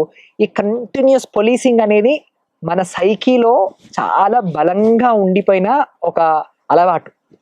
ఆ రోజు చేసే సాధన ఇది, మనం ఒకరినొకరు పోలీసింగ్ చేసుకోవడం అనేది. అటువంటిప్పుడు పోలీసులు నిజంగా చేసే పోలీసింగ్ ని ఎట్లా తప్పుపట్టాలనిపిస్తుంది నాకు. వాళ్ళందరూ కూడా ఇక్కడి నుంచి వచ్చారు, వాళ్ళందరూ కూడా అదే పోలీసు, రాజ్యాంగం పక్క పెట్టేసి అన్ని పక్కకు పెట్టేసి ఇదే రకమైన పోలీసింగ్ కంటిన్యూ చేస్తారు వాళ్ళు. స్టేషన్ కి మహిళ రాగానే ఆ మహిళ ఎటువంటి మహిళ, ఆమె సెక్స్ వర్కర్ అయితే ఒకలా ఉంటారు, ఆమె గౌరవప్రదమైన మధ్యతరగతి కులాధికారం ఉన్న నిండా బొట్టు పెట్టుకొని మంచి చీర కట్టుకొని వచ్చిన మహిళ అయితే ఇంకొకలా ఉంటుంది ప్రవర్తన, ట్రాన్స్ వ్యక్తి అయి ఉంటే ఇంకోలా ఉంటుంది ప్రవర్తన. అంటే ఇవన్నీ చూసుకుంటే మనము సమాజంగా ఒకరితో ఒకరు ఎట్లా ప్రవర్తిస్తున్నాము అనేది దాని మీదే ఆధారపడి ఉంటుంది. అది మార్చుకోకపోతే ఎన్ని చట్టాలు తీసుకొచ్చినా, ఎన్ని నియమాలు తీసుకొచ్చినా, పోలీస్ కాండక్ట్ రూల్స్ లో మార్పులు చేసినా కానీ మనుషులం కదా, రూల్స్ చేసుకునే అంత తెలివి ఏడ్చినప్పుడు ఆ రూల్స్ ని బ్రేక్ చేసుకొని మంచిగా ఇటు అటు తప్పు పక్కదారిలో పోయే తెలివితేటలు కూడా ఏడ్చాయి. సో అవి కూడా చేస్తాము. సో సొల్యూషన్ మనము ఇంకా ఎక్కువ నియమాలు పెట్టుకుందామా మనము అనేది కాకుండా మనం అసలు ఏం చేస్తున్నాము, ఎందుకు చేస్తున్నాము, ఇట్లా చేయకుండా ఒకరినొకరు ఇట్లా ఇబ్బంది పెట్టుకోకుండా జీవించే ఇంకా ప్రత్యామ్నాయం ఏమైనా ఉందా మనం కొంచెం చూసుకుంటే అందరికీ మంచిదేమో కాస్త. అయితే మనం ఇంత పోలీసింగ్ గురించి మాట్లాడుకుంటున్నాం, ఈ మార్పు ఎక్కడ రావాలి అంటారు? ఈ పోలీసింగ్ కానీ నెక్స్ట్ జనరేషన్స్కి ఇంకా తెలియాలి అంటే, ఎల్జిబిటీ గురించి ఇంకా తెలియాలి అంటే, ఈ పోలీసింగ్ వ్యవస్థ తగ్గాలి అంటే మనం ఇంకా ఏం చేయవచ్చు? ఎడ్యుకేషన్ డిపార్ట్మెంట్లో ఏమైనా మార్పులు వస్తున్నాయా? అంటే స్కూల్ టెక్స్ట్ బుక్స్లో కానీ ఇప్పుడంతా ఐఐటి సిలబస్లు ఏదో పెద్ద పెద్ద సిలబస్లు వచ్చేసాయి. సో ఆ సిలబస్లోకి ఈ కమ్యూనిటీస్కి సంబంధించిన రిలేటెడ్వి ఏమైనా ఉంటున్నాయా సిలబస్గా? నాకు సిలబస్ లో చాలా మార్పులు వస్తున్నాయి కదా ఈ మధ్య. ఎటువంటి మార్పులు వస్తున్నాయి సిలబస్ లో? చాలా సాధారణంగా అంటే నాకు తెలిసిన పరిధిలో మార్పులు అంటే మీరు చెప్పినట్టు ఐఐటి, టెక్నాలజీ, ఏఐ, ఐక్యూ పెంచేవి, ఇవి ఈ మార్పులు చాలా వస్తున్నాయి సిలబస్ లో. అంటే ఒకప్పుడు స్కూల్లో చదువుకునేటప్పుడు అంటే మేము చదువుకునేటప్పుడు కూడా పాఠాలు చూసి తెలుగులో, హిందీలో, ఇంగ్లీష్లో పాఠాలు చూసి అబ్బాయి ఎవరు చదువుతాడు, ఎంత బోరింగ్ పాటలు అని అందరూ అనుకున్న వాళ్ళు ఎంతో కొంతగా. కాకపోతే ఇప్పుడు ఎట్లా నడుస్తుంది అంటే సాధారణంగా ఏ మనుషుల గురించి, వ్యవస్థల గురించి, సముదాయాల గురించి, సమాజం గురించి చదవాల్సిన అవసరం లేదు. సైన్స్, టెక్నాలజీ, పరికరాలు, విజ్ఞానం, వైజ్ఞానికత, వీటి గురించి చదువుకుంటే చాలు, అవి చదువుకుంటేనే చదువు అని ఇంతకుముందు కూడా ఉండేది. ఇప్పుడు ఇంకా బలంగా తయారవుతుంది అది. అవి చదువుకున్న చదువులే చదువులు, ఆ చదువులకే విలువ ఉంటుంది. అట్లా కేవలము సైన్స్, వైజ్ఞానము, విజ్ఞానము, సాంకేతికత అనుకునే చదువు మాత్రమే చదువుకునే వాళ్ళకు మనుషులు ఎవరు, మనకంటే భిన్నమైన మనుషులు ఎవరు, సమాజం ఎట్లా ఉంది, సమాజం ఎట్లా పనిచేస్తుంది, సమాజంగా మనం ఈ స్థాయికి ఎలా వచ్చాము, సమాజం గురించి ఎట్లా ఆలోచించాలి, మన తోటి వ్యక్తులను ఎట్లా చూడాలి, ఎటువంటి సంబంధాలు ఉండాలి మనకు మన తోటి వ్యక్తులకు, నాతో ఎటువంటి సంబంధం ఉండాలి, నేను ఏ నేపథ్యం నుంచి వచ్చానో ఆ నేపథ్యాన్ని నేను ఎట్లా చూడాలి, ఇవన్నీ ఎట్లా ఆలోచిస్తారు, ఎట్లా నేర్చుకుంటారు? ఎందుకంటే ఇవి నేర్చుకోవాల్సిన విషయాలు కానీ ఇవి పనికొచ్చే విషయాలుగా కానీ ఎవరు చూడరు ఇప్పుడు. ఎందుకంటే పెట్టుబడిదారీ సమాజంలో మళ్ళీ వెనక్కి వచ్చేసి మనం ఎంత ప్రొడ్యూస్ చేస్తున్నాము, ఎంత ప్రొడక్టివ్ గా ఉన్నాము, మళ్ళీ ఆ ప్రొడక్టివిటీలో కూడా అకాడమియాలో కూడా అది దురదృష్టవశాత్తు సోషల్ సైన్సెస్ హ్యుమానిటీస్ అకాడమీ అయినా అయి ఉండొచ్చు, sciences pure sciences natural sciences academy అయినా అయి ఉండొచ్చు. రెండిట్లో కూడా ఎంత నాలెడ్జ్ ప్రొడ్యూస్ అవుతుంది, లేదా కొత్త పరికరాలు ఎవరు కనుక్కుంటున్నారు, కొత్త సైన్స్ ఎవరు కనుక్కుంటున్నారు, ఇవే తప్ప మనుషులుగా మన బుర్రలకు ఏమవుతుంది, మన ఆలోచనలకు ఏమవుతుంది, మనలో అందరి మధ్య దూరం పెరుగుతుందా తగ్గుతుందా, మనం ఒకరినొకరు ఎట్లా చూసుకుంటున్నాము, వీటికి సంబంధించి ఒక సంభాషణ కానీ, వీటికి సంబంధించి ఒక చర్చ కానీ, వీటికి సంబంధించి నేర్చుకునే ప్రయత్నం కానీ చాలా తగ్గిపోతుందేమని భయం వేస్తుంది చాలాసార్లు కదా. ఎందుకంటే నేను ఉన్నప్పుడు ఇంజనీరింగ్ మెడిసిన్ ఆప్షన్, నేను స్కూల్లో కాలేజ్లో 10th అయిపోగానే ఇంజనీరింగ్ లేదా మెడిసిన్ అదే ఆప్షన్, వేరే ఏది చదివినా అది చదువు కాదు అన్నట్టే నడిచింది. సరే 10 ఏళ్ళు గడిచాయి, 15 ఏళ్ళు గడిచాయి అనుకున్నా, ఇప్పటికైనా కొంచెం మార్పు ఉంటుందేమో అనుకుంటే, నా ఇమీడియట్ డిస్టెంట్ ఫ్యామిలీలో కూడా కజిన్స్ పిల్లలు ఎవరైతే ఉన్నారో వాళ్ళందరూ కూడా ఇంజనీరింగ్ మెడిసిన్ 15 ఏళ్ల తర్వాత కూడా అదే ట్రెండ్ నడుస్తుంది అంటే ఏమంత పెద్దగా మారాము? అదేదో నేను నా బావిలో ఉండి యాక్టివిస్టులము, డెవలప్మెంట్ సెక్టర్, లేకపోతే హ్యూమన్ రైట్స్, మానవ హక్కులు అన్న బావిలో ఉండి ఏదో ప్రపంచం మారిందేమో, కానీ మారాల్సినంత మారలేమో అనేది కూడా ఆలోచించాల్సిన విషయం. ఎందుకంటే పిల్లలు అంటే యంగ్ జనరేషన్ ఎవరు కూడా చాలా వరకు క్రియేటివ్ గా, ఇమాజినేటివ్ గా ఆలోచించి కొత్త జీవితాలని ఇమాజిన్ చేసుకుందాము అనే వైపు పోవట్లేదు ఎక్కడా కూడా. అది ఆ దిక్కుగా పోయే ప్రయత్నం జరగట్లేదు ఎక్కడ. అది వాళ్ళే చెయ్యాలి, వాళ్ళే చేస్తారని కూడా కాదు, ఆ ప్రయత్నంగా కూడా ఎక్కడ వ్యవస్థీకృతంగా కానీ, అది ఉదాహరణకి మన రాష్ట్రంలో ఎడ్యుకేషన్ బడ్జెట్ తీసుకుంటే నాకు తెలిసి చాలా తక్కువ. ఎడ్యుకేషన్ బడ్జెట్ మళ్ళీ వేటికి ఎక్కువ ఉంటుంది అంటే, మళ్ళీ ఇంకో మెడికల్ కాలేజ్ పెడతాము, లేదా ఇంకో ఇంజనీరింగ్ కాలేజ్ పెడతాము, ఇంకో ఐఐటి పెడదాము, ట్రిపుల్ పెడదాము, వీటికే ఉంటుంది ఏదైనా కానీ బడ్జెట్లు. రాష్ట్రానికి కూడా ఇవి కాకుండా వేరే ఏమైనా చదువుకోవాలి అంటే రాజ్యానికి కూడా అంత పెద్దగా ఆసక్తి లేదు. ఎందుకంటే అవన్నీ చదువుకుంటే మళ్ళీ రాజ్యాన్ని ప్రశ్నిస్తారు కదా, అవన్నీ చదువుకోవాల్సిన అవసరం లేదు అసలు. సైన్సే చదువుకోండి, సైన్స్ చదువుకొని మాకు ప్రొడక్షన్ చేస్తే చాలు మీకు అనుకే. So it works very well. State కి పనిచేస్తుంది, అది మనకు పనిచేస్తుంది, కుటుంబాలకు పనిచేస్తుంది, అండ్ సక్సెస్ఫుల్ అనే ఆస్పిరేషన్ కి ఇంకా మంచిగా పనిచేస్తుంది. సో చదువు అనేది చదువు క్వాలిటీ లేకపోవడం ఒకటైతే, చదువు అంటే ఇప్పటికి కూడా ఇంజనీరింగ్ మెడిసిన్ మాత్రమే చదువు అనే దృక్పథం చాలా బలంగా నడుస్తుంది. అంటే ఇంజనీరింగ్ మెడిసిన్ చదువుకోవద్దు, అది చెడ్డ చదువులు అని చెప్పట్లేదు నేను, కానీ ఇంజనీరింగ్ మెడిసిన్ చదువుల్లో కూడా నేపథ్యం ఆధారంగా మనం ఎట్లా బోధించాలి ఆ చదువులు, సామాజిక రాజకీయ దృక్పథాలను దూరం చేయకుండా, వాటికి సంబంధమే లేదన్న పద్ధతిలో కాకుండా, సైన్స్, మెడిసిన్, ఇంజనీరింగ్ కూడా రాజ్యాంగ సామాజిక నేపథ్యాల్లో ఎట్లా ఇమిడి ఉంటుంది అనేది, ఎట్లా పిల్లలకు సైన్స్ నేర్పించాలి అనే ప్రయత్నం కూడా చేసుకోవచ్చు. అది చేసుకుంటే చాలు. ఇక్కడ నేను సోషల్ సైన్సెస్ ఎక్కువ, ఫిజికల్ సైన్సెస్ తక్కువ అని చెప్పట్లేను, కానీ ఆ రెండింటి మధ్య కనెక్షన్ ఎట్లా చూసుకోవాలి, అది ఎప్పుడు కనెక్షన్ మనం తెంచేసినంత మాత్రం తెగిపోయేది కాదని గుర్తించి ఎట్లా పని చేయాలని చూసుకోవాలి అని అనుకుంటున్నాను. ఇంకొకటి ఏంటంటే, ఇప్పుడు ఎల్జిబిటికి కమ్యూనిటీకి సంబంధించిన వ్యక్తులు ఇంట్లో నుంచి బయటకు వచ్చేస్తారు కదా, ఇంట్లో నుంచి బయటికి రావడానికి ముఖ్య కారణాలు ఏంటి? బయటికి వచ్చిన తర్వాత వాళ్ళ జీవితాలు ఎలా ఉంటాయి? ఇంట్లో నుంచి సాధారణంగా ఏంటి అంటే, మనకు ఇల్లు అంటే పుట్టిన ఇల్లు అనగానే, నా కుటుంబం అనగానే అందరికీ ఉండే అభిప్రాయం ఏంటి అంటే, బలమైన అంటే సామాజికంగా ఉండే అభిప్రాయం. వ్యక్తిగతంగా అనుభవం ఎట్లా ఉన్నా కానీ సామాజికంగా ఉండే అభిప్రాయం ఏంటి అంటే, ఇల్లు అనగానే సంరక్షణ, పోషణ, సురక్ష, ఇవన్నీ ఉంటాయి, ప్రేమ ఇవన్నీ ఉంటాయనేది ఒక బలమైన నమ్మకం ఇల్లు అనగానే, కుటుంబం అనగానే. కానీ కేవలం ఎల్జిబిటీ వ్యక్తుల విషయంలోనే కాదు, సాధారణంగా సిస్జెండర్ మహిళల విషయంలో కూడా ఇది చాలా వాస్తవానికి దూరమైన అంశం.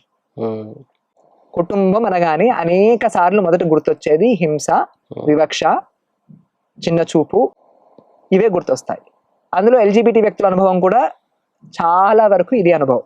99% మంది లెస్బియన్, గే, బైసెక్షువల్, ట్రాన్స్జెండర్ వ్యక్తుల అనుభవాలు వాళ్ళ ఇళ్లల్లో, పుట్టిన ఇళ్లల్లో హింస, అవహేళన, చిన్న చూపు, గుర్తింపు లేకపోవడము, గుర్తింపు ఉంటే కేవలం హింసతో కూడుకున్న గుర్తింపు మాత్రమే ఉండడము, ఇవి ఆ కుటుంబాలలో ఉండే వాస్తవం. సాధారణంగా ఆ హింసని తప్పించుకోవడానికి, లేదా నా ఇంట్లో నాకు నాలా ఉండడానికి ఎప్పుడు ఎట్లాగో చోటు ఉండదు కాబట్టి కనీసం ప్రపంచంలో అయినా చోటు వెతుక్కుందామనే ధైర్యం చేసో, లేకపోతే ఇంట్లో ఉన్న హింస భరించలేక దాని నుంచి తప్పించుకునే ప్రయత్నం చేయడానికో ఇల్లు వదిలేసి చాలా మంది బయటకు వచ్చేస్తారు. ఇల్లు వదిలేసి బయటకు వస్తే అందరికీ కూడా మళ్ళీ ఎల్జిబిటీ వ్యక్తులకు ఒకే రకమైన అనుభవం ఉంటుంది అని చెప్పలేము. అంటే మీరు ఏ కులం, ఏ వర్గం, ఏ నేపథ్యంలో ఉన్న కుటుంబాల నుంచి ఉన్నారు, వచ్చారు అన్న దాన్ని బట్టి కూడా ఆ అనుభవం మారుతుంది, ఆ సందర్భం మారుతుంది. అట్లాగే మీరు పుట్టినప్పుడు స్త్రీ అనే జెండర్ ఇవ్వబడ్డ వాళ్ళ, పురుషుడు అనే జెండర్ ఇవ్వబడ్డ వాళ్ళ అనే దాన్ని బట్టి కూడా అనుభవం మారుతుంది. ఉదాహరణకి మనకు ట్రాన్స్జెండర్ వ్యక్తులు అనగానే ఎక్కువగా ట్రాన్స్ మహిళలే గుర్తొస్తారు, హిజ్రా వ్యక్తులు గుర్తొస్తారు. రైల్వే స్టేషన్ లో కావచ్చు, కంపార్ట్మెంట్లలో కావచ్చు, సిగ్నల్స్ లో కావచ్చు, సెక్స్ వర్క్ స్పాట్లలో కావచ్చు, ట్రాన్స్ మహిళలు గుర్తొస్తారు. ట్రాన్స్ పురుషులు ఎవరికి గుర్తురారు ఎక్కువగా. ఎందుకు ట్రాన్స్ పురుషులు ఎందుకు లేరంటే ట్రాన్స్ పురుషులు చాలా తక్కువ సంఖ్యలో. ఎందుకు తక్కువ సంఖ్యలో? ఇదేమి ఇంజనీర్డ్ గా ఇది కాదు కదా, వీళ్ళు ఎంత సంఖ్యలో ఉండాలి, వీళ్ళు ఎంత సంఖ్యలో ఉండాలని దానికి ఉదాహరణకి తీసుకుంటే, పురుషుడు అనే జెండర్ ఆపాదించిన వ్యక్తి వాళ్ళని వాళ్ళు మహిళగా గుర్తించుకుంటే ఏదో ఒక సమయంలో ఇల్లు వదిలేసి వచ్చేస్తే మొదట కాస్త ఇంట్లో అయ్యో ఎక్కడికి వెళ్ళిపోయారనే ఆందోళన, కంగారు కలిగిన రెండో నిమిషమో రెండో రోజో పోతే పోయాడు, ఆడనో మగనో పెళ్లి చేస్తే ఏం చేస్తారో లేదో తెలియదు, పీడ పోయింది అనుకునే దారికి వస్తారు. అదే స్త్రీ అనే జెండర్ ఆపాదించిన వాళ్ళు ఇల్లు వదిలేసి వస్తే అట్లా చేతులు దులుపుకొని ఎవరు కూర్చోరు. ఎందుకంటే ఆ స్త్రీ అనగానే ఇంటి పరువు పాయే, ప్రతిష్ట పాయే, పేరు పాయే, అన్ని పాయే కదా. స్త్రీ ఒక్కటే పోరు కదా ఇంట్లో నుంచి. ఎవరైతే స్త్రీగా చూస్తామో ప్రెస్టేజ్, సోషల్ స్టేటస్, కుల గౌరవము ఇవన్నీ పోతాయి. కాబట్టి వెంటపడి పోలీస్ వాళ్ళని, డిటెక్టివ్లని, ఎవరిని పడితే వాళ్ళని పెట్టేసి, ఎవరికి ఎన్ని డబ్బులు కావాలంటే డబ్బులు ఇచ్చేసి వెంటపడి తిరిగి వెనక్కి తీసుకొస్తాం. ఎందుకంటే ఎంత ధైర్యం, ఒక మహిళ అయి ఉండి మహిళగా కనిపించే వ్యక్తి ఇట్లా కాదు అని తెలిసిపోతుంది, మేము ఊరుకుంటామా? పురుష అధికారం ఉన్న సమాజం ఒప్పుకోరు కదా దాన్ని వెనక్కి తీసుకొస్తారు.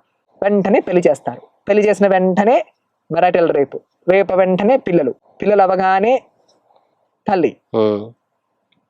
అంటే ఇంకా జీవితంలో ఏముంది? మన జీవితం మన చేతుల్లో ఉండదు సాధారణంగా కదా. సో ట్రాన్స్ పురుషులు ఎందుకు ఎక్కువగా కనిపించరు అంటే ఇందుకే కనిపించరు ఎక్కువగా. సో గే వ్యక్తులు, లెస్బియన్ వ్యక్తులు, సాధారణంగా లెస్బియన్ ఉమెన్ ఎప్పుడన్నా ఇల్లు వదిలిపోయి పారిపోయినా కానీ వెంటపడే కుటుంబాలు మరీ బలంగా వెంటపడతాయి. గే వ్యక్తులు ఇల్లు వదిలిపోయి పారిపోయినప్పుడు కానీ, అట్లాగే ట్రాన్స్ మహిళలు ఇల్లు వదిలిపోయి పారిపోయినప్పుడు కానీ ఆ ఇంటెన్సిటీ కొంచెం మారుతుంది. ఇంట్లో వాళ్ళు వెంటపడి మళ్ళీ వెనక్కి తీసుకొస్తాం మేము అనే ఇంటెన్సిటీ మారుతుంది. అది మళ్ళీ ఎల్జిబిటీ వ్యక్తుల్లో కూడా ఎవరికి ఏ జెండర్ ఆపాదించబడింది, ఆ జెండర్కి మనం ప్రస్తుతం ఉన్న సమాజంలో ఎటువంటి నేపథ్యం ఉంది అనేది ప్రభావితం చేస్తుంది. కాబట్టి ఇల్లు అనే హింసని వీడి బయటికి వచ్చే ప్రయత్నం చేసినప్పటికీ కూడా ఆ పరిణామాలు అందరికీ భిన్న భిన్నంగా ఉంటాయి. కానీ సాధారణంగా ఒకటి ఏంటంటే, ఇల్లు వదిలి బయటికి రాగానే నాకు ఆ ఇంటికి సంబంధం లేదు అంటే నాకు ఆ ఇంటితో ఉన్న మిగతా ఏ విషయాలకు కూడా సంబంధం ఉండదు. నేను ఒకసారి ఇల్లు వదిలేసి బయటకు వచ్చి సంబంధాలు తెంచుకున్నాను అంటే నేను పలానా వాళ్ళ సంతానము, లేకపోతే పలానా వాళ్ళ కుటుంబము, లేకపోతే ఆ కనెక్షన్స్ అన్ని కూడా పోతాయి. అంటే పూర్తిగా ఉన్న సోషల్ క్యాపిటల్ అయితే ఉంటుందో అది మొత్తం మాయమైపోతుంది. సో జీవితం అంతా ఒక రకంగా కొత్తగా ప్రారంభించాలి. ఆ బయటకు వచ్చిన తర్వాత ఎక్కడ సపోర్ట్ ఉంటుంది? గవర్నమెంట్ ఏమైనా సపోర్ట్ అందిస్తుందా? స్టేట్ ఏమైనా సపోర్ట్ అందిస్తుందా? ఆల్మోస్ట్ జీరో, శూన్యం. అంటే మనకు మనమే చేసుకోవాలి. సో చాలా మంది ట్రాన్స్ మహిళలు హిజ్రా కమ్యూనిటీ జాయిన్ అవుతారు, బెగ్గింగ్ సెక్స్ వరకు ఉపాధిగా మారుతుంది. చాలా మంది ట్రాన్స్ పురుషులు చిన్న చిన్న స్థాయిల్లో పెట్రోల్ బంకుల్లోనో, కెఫేల, చిన్న చిన్న హోటల్లోనో, డాబాల్లోనో ఎక్కడో పనిచేసి జీవితం వెలబుచ్చే ప్రయత్నం చేస్తారు. లెస్బియన్ వ్యక్తులు, గే వ్యక్తులు జెండర్ వాళ్ళ సమస్య కాదు కాబట్టి, లైంగికత్వం అన్ని వేళలా బాహ్యంగా కనిపించదు కాబట్టి ఎంతో కొంత వాళ్ళ పరిస్థితి కొంచెం భిన్నంగా ఉంటుంది. సో LGBTQ+ వ్యక్తులందరిలో కూడా లైంగికత్వం కారణంగా, జెండర్ కారణంగా ఉండే నేపథ్యాలు, పరిస్థితులు కూడా భిన్నంగా ఉంటాయి, భిన్నమైన అనుభవాలు. కాకపోతే ఒకటి కామనాలిటీగా తీసుకునేది ఏంటి అంటే, డిఫరెంట్ వేరియేషన్స్ లో అందరి జీవితాల్లో కూడా ఎప్పుడు తోడుండేది మాత్రం హింస. అది ఎప్పుడు ఏదో ఒక రూపంలో తోడుంటుంది. ఎప్పుడు కూడా నువ్వు ఫుల్ ఫ్లెడ్జ్డ్ గా, కంప్లీట్ గా సేఫ్ అనుకునే ఆస్కారం ఉండదు. అంటే అటువంటి ఒక జీవితంతో నువ్వు ఎట్లా నివసించాలి, జీవించాలి అనేది కాన్స్టెంట్ గా మనము ఫిగర్ అవుట్ చేసుకుంటూ ఉండాలి. హింస నా లైఫ్ లో కాన్స్టెంట్ రియాలిటీ అనే ఒక వాస్తవాన్ని అంగీకరించి ముందుకు జీవితంలో ఎలా వెళ్ళాలి అనేది ప్రతి ఆల్మోస్ట్ అన్ని LGBTQ వ్యక్తి జీవితాల్లో మోర్ ఆర్ లెస్ అది రియాలిటీ అనుకోవాలి. ఇది ప్రైడ్ మార్చ్ అంటే ఏంటి? అసలు ప్రైడ్ అనే పదాన్ని ఎందుకు ఈ కమ్యూనిటీస్ బాగా చేస్తాయి? ఇంకోటి LGBTQ ఫ్లాగ్ లో ఆ రెయిన్బో కలర్స్ ఉంటాయి. ఎందుకని అంత రెయిన్బో కలర్స్ ఉంటాయి? వైవిధ్యానికి కారణం అని చెప్పి USA లో సాధారణంగా చాలా సింబల్స్, క్వేర్ ఉద్యమానికి సంబంధించిన చాలా సింబల్స్ కూడా వెస్ట్ నుంచి ఇక్కడికి వచ్చినవి. అది రెయిన్బో ఫ్లాగ్ అయి ఉండొచ్చు. అందులో ఓన్లీ రెయిన్బో ఫ్లాగ్ మళ్ళీ 7 కలర్స్ ఉండవు, ఓన్లీ 6 కలర్సే ఉంటాయి. అట్లాగే అనేక రకాలైన ప్రైడ్ అనే పదం అయి ఉండొచ్చు. బేసికల్ గా ప్రైడ్ అనేది షేమ్ కి కౌంటర్ కదా.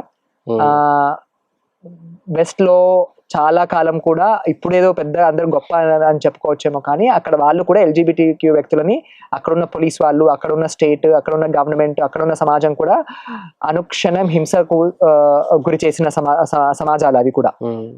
ఆ హింసకు వ్యతిరేకంగా జరిగిన ఒకనొక స్టోన్ వాల్ రైట్స్ అని గూగుల్ చేసుకుంటే తెలుస్తుంది.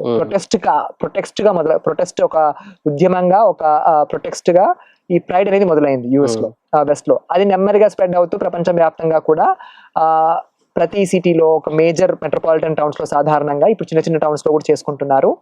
కమ్యూనిటీ వాళ్ళందరూ కలిసి ఒక రోజు బహిరంగంగా వీధుల్లోకి వచ్చి, మేము ఈ సమాజంలో ఉన్నాము, మేము ఈ సమాజంలో భాగము, కాదనడానికి వీలు లేదు అనే ఒక బలమైన స్టేట్మెంట్ గా బయటికి వస్తారు. అట్లాగే ప్రైడ్ అనేది ఇండియాలో కూడా మొట్టమొదటి 1990s లో కోల్కతాలో మొదలయ్యి 7-11 మంది నడిచినట్టున్నారు మొదటిసారి కోల్కతాలో. ఆ తర్వాత బాంబే, ఢిల్లీ, బెంగళూరు, చివరికి 2013లో హైదరాబాద్ లో మొదలైంది. 2013లో హైదరాబాద్ లో మొదలయ్యి 2015లో దాన్ని 2013లో ప్రైడ్ మార్చ్గా మొదలైనప్పటికీ కూడా 2015లో తెలంగాణ వచ్చిన నెక్స్ట్ సంవత్సరంలో దీన్ని ప్రైడ్ అనే పరిభాష నుంచి మార్చి క్వేర్ స్వాభిమాన యాత్ర, సెల్ఫ్ రెస్పెక్ట్, తమిళనాడులో కూడా స్వీయ మర్యాద అనే పేరుతోనే చేస్తారు వాళ్ళు. సో లోకల్ గా కాంటెక్స్చులైజ్ చేసి, లోకల్ పొలిటికల్ గా కాంటెక్స్చులైజ్ చేసి ప్రైడ్ ని మార్చి తెలంగాణలో చేస్తాం సాధారణంగా. ఇప్పుడు క్వీర్ అంటే మరి LGBTకి అందరికి వర్తిస్తుంది? అందరికి వర్తిస్తుంది. ఇది క్వేర్ అనేది రాజకీయ అస్తిత్వం అందరికి. LGBT వ్యక్తులందరికీ కూడా రాజకీయ అస్తిత్వం ఇది. సో ఇది అందరికి క్వేర్ అనే శబ్దం అందరికి వర్తిస్తుంది. కానీ అందరు LGBTQ+ వ్యక్తులు క్వేర్ గా గుర్తించుకోవాల్సిన అవసరం ఏం లేదు. కొంతమంది అందరూ ఒక అణిచివేయబడ్డ సముదాయానికి చెందినంత మాత్రాన అందరూ రాజకీయంగా చైతన్యవంతులై ఉండాలని ఏం లేదు కదా.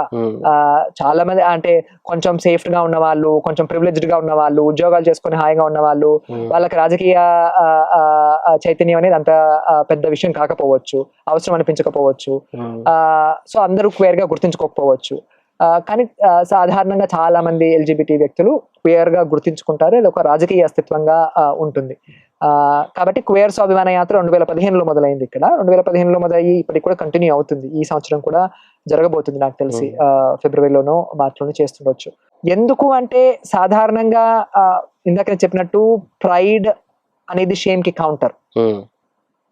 మన దగ్గర లైంగికత్వము, భిన్న లైంగికత్వము, భిన్న జెండర్ అస్తిత్వాల వ్యక్తులు అంటే సిగ్గుపడాల్సిన విషయంగానే చూసే అంశం. అదేదో చెడిపోయినా సిగ్గుపడాల్సిన అంశంగా చూడే అంశం కాబట్టి దానికి కౌంటర్ గా లేదు, ఇది మా సెల్ఫ్ రెస్పెక్ట్ కి సంబంధించిన అంశము, ఇది మా స్వాభిమానానికి సంబంధించిన అంశము, ఇది మా ప్రైడ్ కి సంబంధించిన అంశము, మేము సిగ్గుపడట్లేదు మేము ఎవరమైన విషయం పట్ల అనేది బలంగా సమాజానికి చెప్పడానికి సంవత్సరానికి ఒకసారి ఒక్కొక్క సిటీలో చేస్తారు. ఇది బెంగళూరులో నవంబర్లో చేస్తారు సాధారణంగా, ఢిల్లీలో నవంబర్లో చేస్తారు, హైదరాబాద్లో సాధారణంగా ఫిబ్రవరి మార్చ్లో చేస్తారు. అఫ్ కోర్స్ కోవిడ్ ఇవన్నీ వచ్చిన తర్వాత మంత్లు అవన్నీ మారిపోయాయి ఒక రకంగా. మళ్ళీ సేమ్ అదే రొటీన్లోకి వెళ్ళే ప్రయత్నం చేస్తున్నట్టున్నారు మిగతా సిటీస్లో, అన్ని సిటీస్లో. కానీ ప్రైడ్ అనేది అంటే బాహ్యంగా సమాజంలో పెద్దగా కనిపించే ఒక ఆర్భాటవంతమైన ఈవెంట్. కానీ ఆ ప్రైడ్ మాత్రమే క్వేర్ జీవితాల్లో వాస్తవం కాదని కూడా గుర్తించాలి. ఆ ఒక్కరోజు ఎంత సంబరంగా గొప్పగా అది సెలబ్రేషన్ అండ్ ప్రొటెస్ట్ బోత్ గా చేసుకున్నా కానీ సంవత్సరం పొడుగుతో కూడా జీవితం నడవాలి కదా. ఆ ఒక్కరోజు బయటకు వచ్చి చేసినంత మాత్రాన సంవత్సరం పొడుగు జీవితంలో ఏదో మార్పు జరిగిపోతుంది అనుకోవడానికి లేదు. కాకపోతే ఒక కమ్యూనిటీగా ఒక దగ్గరికి రావడానికి ఒక సందర్భం అది. కానీ మేము కమ్యూనిటీగా నాకు తెలిసి ఇంకా అలాంటి సందర్భాలు చాలా వెతుక్కోవాలి. ఎందుకంటే సంవత్సరానికి ఒక సందర్భం సరిపోదు కదా కమ్యూనిటీగా దగ్గరికి రావాలంటే. ఒక కమ్యూనిటీగా మమ్మల్ని నిర్మించుకోవాలి, మమ్మల్ని బలపరుచుకోవాలి అంటే అనేక సందర్భాలు కావాలి, అనేక పరిస్థితుల్లో కమ్యూనిటీగా దగ్గరికి రావాల్సి ఉంటుంది. ప్రైడ్ అనేది ఒక మాధ్యమంగా పనిచేసింది చాలా కాలం. ఇంకా అది పని చేస్తుందా పని చేయట్లేదని ప్రశ్నించుకోవాల్సిన విషయం. ఇంకా వేరే మాధ్యమాలు ఏది వెతుకోవాలనేది కూడా కమ్యూనిటీగా మేము చూడాల్సిన విషయం. కానీ హైదరాబాద్లో కానీ మిగతా ఇంకొన్ని సిటీస్లో కానీ ప్రైడ్ అనేది మేము కేవలం క్వియర్ అంశాల మీద, ఎల్జిబిటీ అంశాలను సెంట్రిక్ చేసుకునే చెయ్యము. ప్రైడ్ క్వియర్ స్వాభిమాన యాత్ర అంటే కులానికి వ్యతిరేకంగా, ఫాసిజంకి వ్యతిరేకంగా, రాజ్యం యొక్క అణచివేతకు వ్యతిరేకంగా, ఎన్వైరన్మెంట్ గురించి అన్ని రకాల అంశాలని క్వేర్ అంశంగానే చూస్తాం మేము. అన్ని సామాజిక రాజకీయ అంశాలని అందరూ అలా చూస్తారని నేను చెప్పను, కానీ మా సముదాయంలో చాలా మంది అన్ని రకాల రాజకీయ సామాజిక అంశాలని క్వేర్ అంశంగానే చూస్తాం. ఎందుకంటే ఇది వాళ్ళ విషయం, ఇది మా విషయం అని వేరు చేయడానికి వీలు పడదు. సామాజిక రాజకీయ మన రోజువారీ జీవితాల్లో, మన సముదాయాల్లో, సమాజాల్లో అది వీలు పడని అంశం కాబట్టి అన్ని ముడిపడిన అంశాలుగానే చూడాల్సి ఉంటుంది. కాబట్టి క్వేర్ స్వాభిమాన యాత్ర తెలంగాణలో జరిగే ప్రైడ్ మార్చ్ లో అన్ని అంశాలకు చోటు ఎప్పుడు ఉంటుంది. అన్ని అంశాలకు చోటు ఉంటేనే అది క్వేర్ స్వాభిమాన యాత్ర. ఇది మా అంశము, ఇది మా అంశం కాదు అనే ఆస్కారం ఉండకూడదని అనుకుంటున్నాను. ఇప్పుడు బయట జరిగే అన్ని పోరాటాలు ఎల్జిబిటికి కమ్యూనిటీ చేసే పోరాటాలతో కలిసి పనిచేస్తాయి అనుకుంటున్నారా? అట్లేం లేదు. ఉదాహరణకి ఇప్పుడే చెప్పా కదా, మాలో అందరూ కాదు కొంతమంది అయి ఉండొచ్చని. ఎల్జిబిటి వ్యక్తుల్లో కూడా అందరూ కుల వ్యతిరేక ఉద్యమం మాదనుకోరు, జెండర్ వ్యతిరేక ఉద్యమం మాదనుకోరు, లేకపోతే డిసబిలిటీకి సంబంధించిన ఉద్యమం మాదనుకోరు. అలా అన్ని ఉద్యమాలు మావనుకునే వాళ్ళు కూడా అందరూ ఏం లేరు క్వేర్ వ్యక్తుల్లో. నాది నా హక్కు నాకే అన్న ఆలోచనలో ఉండే అందరూ కూడా అంతే. ఒక అణచివేతకు గురైనంత మాత్రాన్ని అన్ని అణచివేతలని అర్థం చేసుకోవాలని ఏం లేదు కదా. అలాగే మిగతా ఉద్యమాల్లో కూడా ఎల్జిబిటి వ్యక్తులకు, ఎల్జిబిటి ఉద్యమాలకు అన్ని వేళల్లో చోటు ఉంటుందని అనుకోను. కానీ ఒక 10-15 ఏళ్లుగా తెలంగాణలో జరుగుతున్న కలిసి చేసే ప్రయత్నము స్త్రీవాదుల మధ్య, క్వేర్ వ్యక్తుల మధ్య, క్వేర్ సముదాయాల మధ్య, కుల వ్యతిరేక సముదాయాల మధ్య, అట్లాగే క్వేర్ సముదాయాల మధ్య ఒక రకమైన కాన్వర్జేషన్, ఎంగేజ్మెంట్ అనేది నెమ్మదిగా జరుగుతుంది. అది ఇంకా చాలా జరగాల్సి ఉంటుంది. చాలా ఒకరినొకరు అర్థం చేసుకోవాల్సిన అవసరం ఉంది. ఈ మనం విషయాలు సపరేట్ కాదు, భిన్నమైనవి కాదు, ఒకే విషయంగా ఎట్లా గుర్తించాలి అనే వైపు చేయాల్సిన ప్రయాణం చాలా ఉంది. అది అందులో అనుమానం ఏం లేదు. కానీ అందులో నెమ్మదిగా అక్కడ ప్రయత్నాలు జరుగుతున్నాయి అనేది మాత్రమే గుర్తిస్తాను నేను. అది ఒక నమ్మకం కలిగించే విషయం. ఎందుకంటే చాలా ఏళ్ల క్రితం హైదరాబాద్ లో క్వేర్ ఉద్యమాలు మొదలైనప్పుడు పెద్దగా వేరే ఉద్యమాలతో అంత సంభాషణ లేదు కదా. కానీ ఈ 15 నెలల్లో అది మారింది. అనుకున్నంత మారకపోయినా కానీ, కావాల్సినంత మార్పు జరగకపోయినా కానీ మార్పు జరుగుతుంది.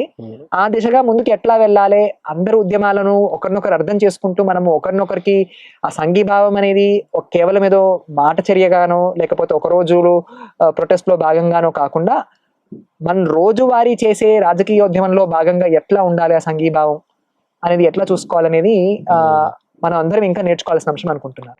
అయితే ఇండియాలో రాజ్యాంగంలో ఎల్జిబిటిక్యూకి సంబంధించిన చట్టాలు, ప్రత్యేకమైన చట్టాలు ఏమైనా ఉన్నాయా?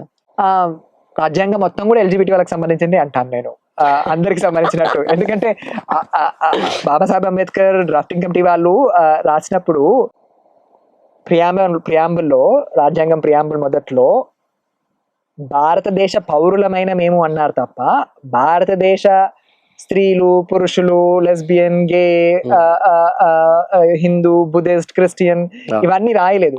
భారతదేశ పౌరులము, ప్రజలము అంటే అందరి ప్రజలకి రాజ్యాంగం వర్తిస్తుంది. ఈ రాజ్యాంగంలో ఉన్న హక్కులు అందరికీ వర్తిస్తాయి, కాదు అనడానికి ఆస్కారం లేదు. అందుకే ఇవాళ మనం ఒక సముదాయంగా సమాజంగా ముందుకు వెళ్ళాలి, ఉన్నతిగా హింస లేని సమాజం వైపుగా ముందుకు వెళ్ళాలి అనుకుంటే మన మతాలు ఏం చెప్తున్నాయి, మన సాంప్రదాయాలు ఏం చెప్తున్నాయి, మన నమ్మకాలు ఏం చెప్తున్నాయని కాస్త పక్కకు పెట్టి మన రాజ్యాంగం ఏం చెప్తుందని కాస్త దృష్టి పెడితే మనం కాస్త కొంచెం ఆ దృష్టిలో ఎక్కువగా ముందుకెళ్తామేమో.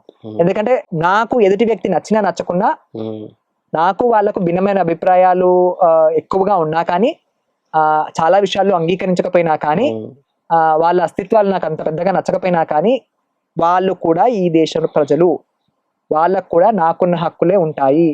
నా హక్కులనైతే ఎట్లా ఎవరు ఉల్లంఘించొద్దు అనుకుంటానో నేను కూడా వాళ్ళ హక్కులను ఉల్లంఘించను అనే ఆలోచన దృక్పథం రాజ్యాంగాన్ని మనం కొంచెం ఇది మన రాజ్యాంగం, దాని ఆధారంగా మన జీవితాలు జీవించద్దాము అన్న ఆలోచన ఉంటే కలుగుతుంది. అది అట్లా కలిగితే రాజ్యాంగం మనందరిది.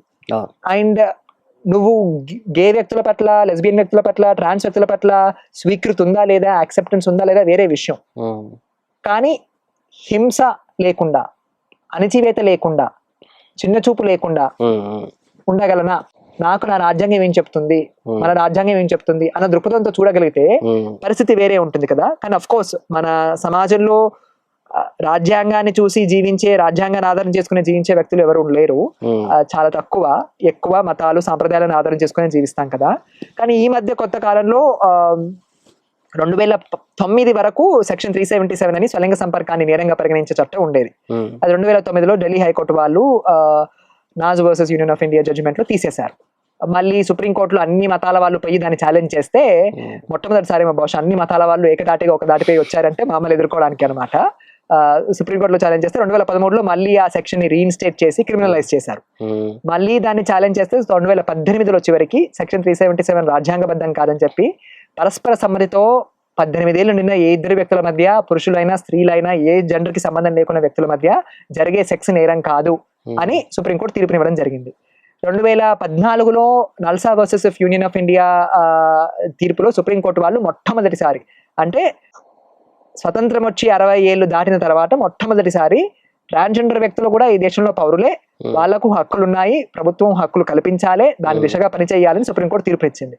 ఆ తీర్పు 2014లో వచ్చి 2024 మొన్నటి వరకు 10 ఏళ్ళు గడిచిపోయిన తర్వాత కూడా పెద్దగా ఆ తీర్పు వల్ల వచ్చిన మార్పులు ఏం లేవు. కానీ 2019లో 2016లో యాక్చువల్లీ కేంద్ర ప్రభుత్వం వాళ్ళు ట్రాన్స్జెండర్ వ్యక్తుల హక్కుల పరిరక్షణ చట్టం ఒకటి తీసుకురావాలని డ్రాఫ్ట్ చేశారు. ఆ డ్రాఫ్ట్ చాలా, అంటే హింస తగ్గించేది కాదు, హింస పెంచేదిగా ఉందని చెప్పి కమ్యూనిటీ వాళ్ళు దేశవ్యాప్తంగా ఒక 3 ఏళ్ళు పోరాటాలు చేస్తే 2019లో దాంట్లో సాధ్యమైన, అంటే కొన్ని మార్పులు, పూర్తి మార్పులు చేశారని చెప్పను, కొన్ని మార్పులు చేసి ట్రాన్స్జెండర్ వ్యక్తుల హక్కుల పరిరక్షణ చట్టం 2019 అనే చట్టాన్ని తీసుకొచ్చారు. ఆ చట్టం తర్వాత 2020లో చట్టానికి సంబంధించిన రూల్స్ తీసుకొచ్చారు. ఈ మధ్య కాలంలో కూడా చెన్నై హైకోర్టు కావచ్చు, బీహార్ హైకోర్టు కావచ్చు, అనేక హైకోర్టులు వాళ్ళు చాలా ప్రోగ్రెసివ్ తీర్పులను ఇచ్చారు. ట్రాన్స్ వ్యక్తులకు సంబంధించి, ముఖ్యంగా ఎల్జిబిటి వ్యక్తులకు సంబంధించి కూడా తీర్పులను ఇవ్వడం జరిగింది అనమాట.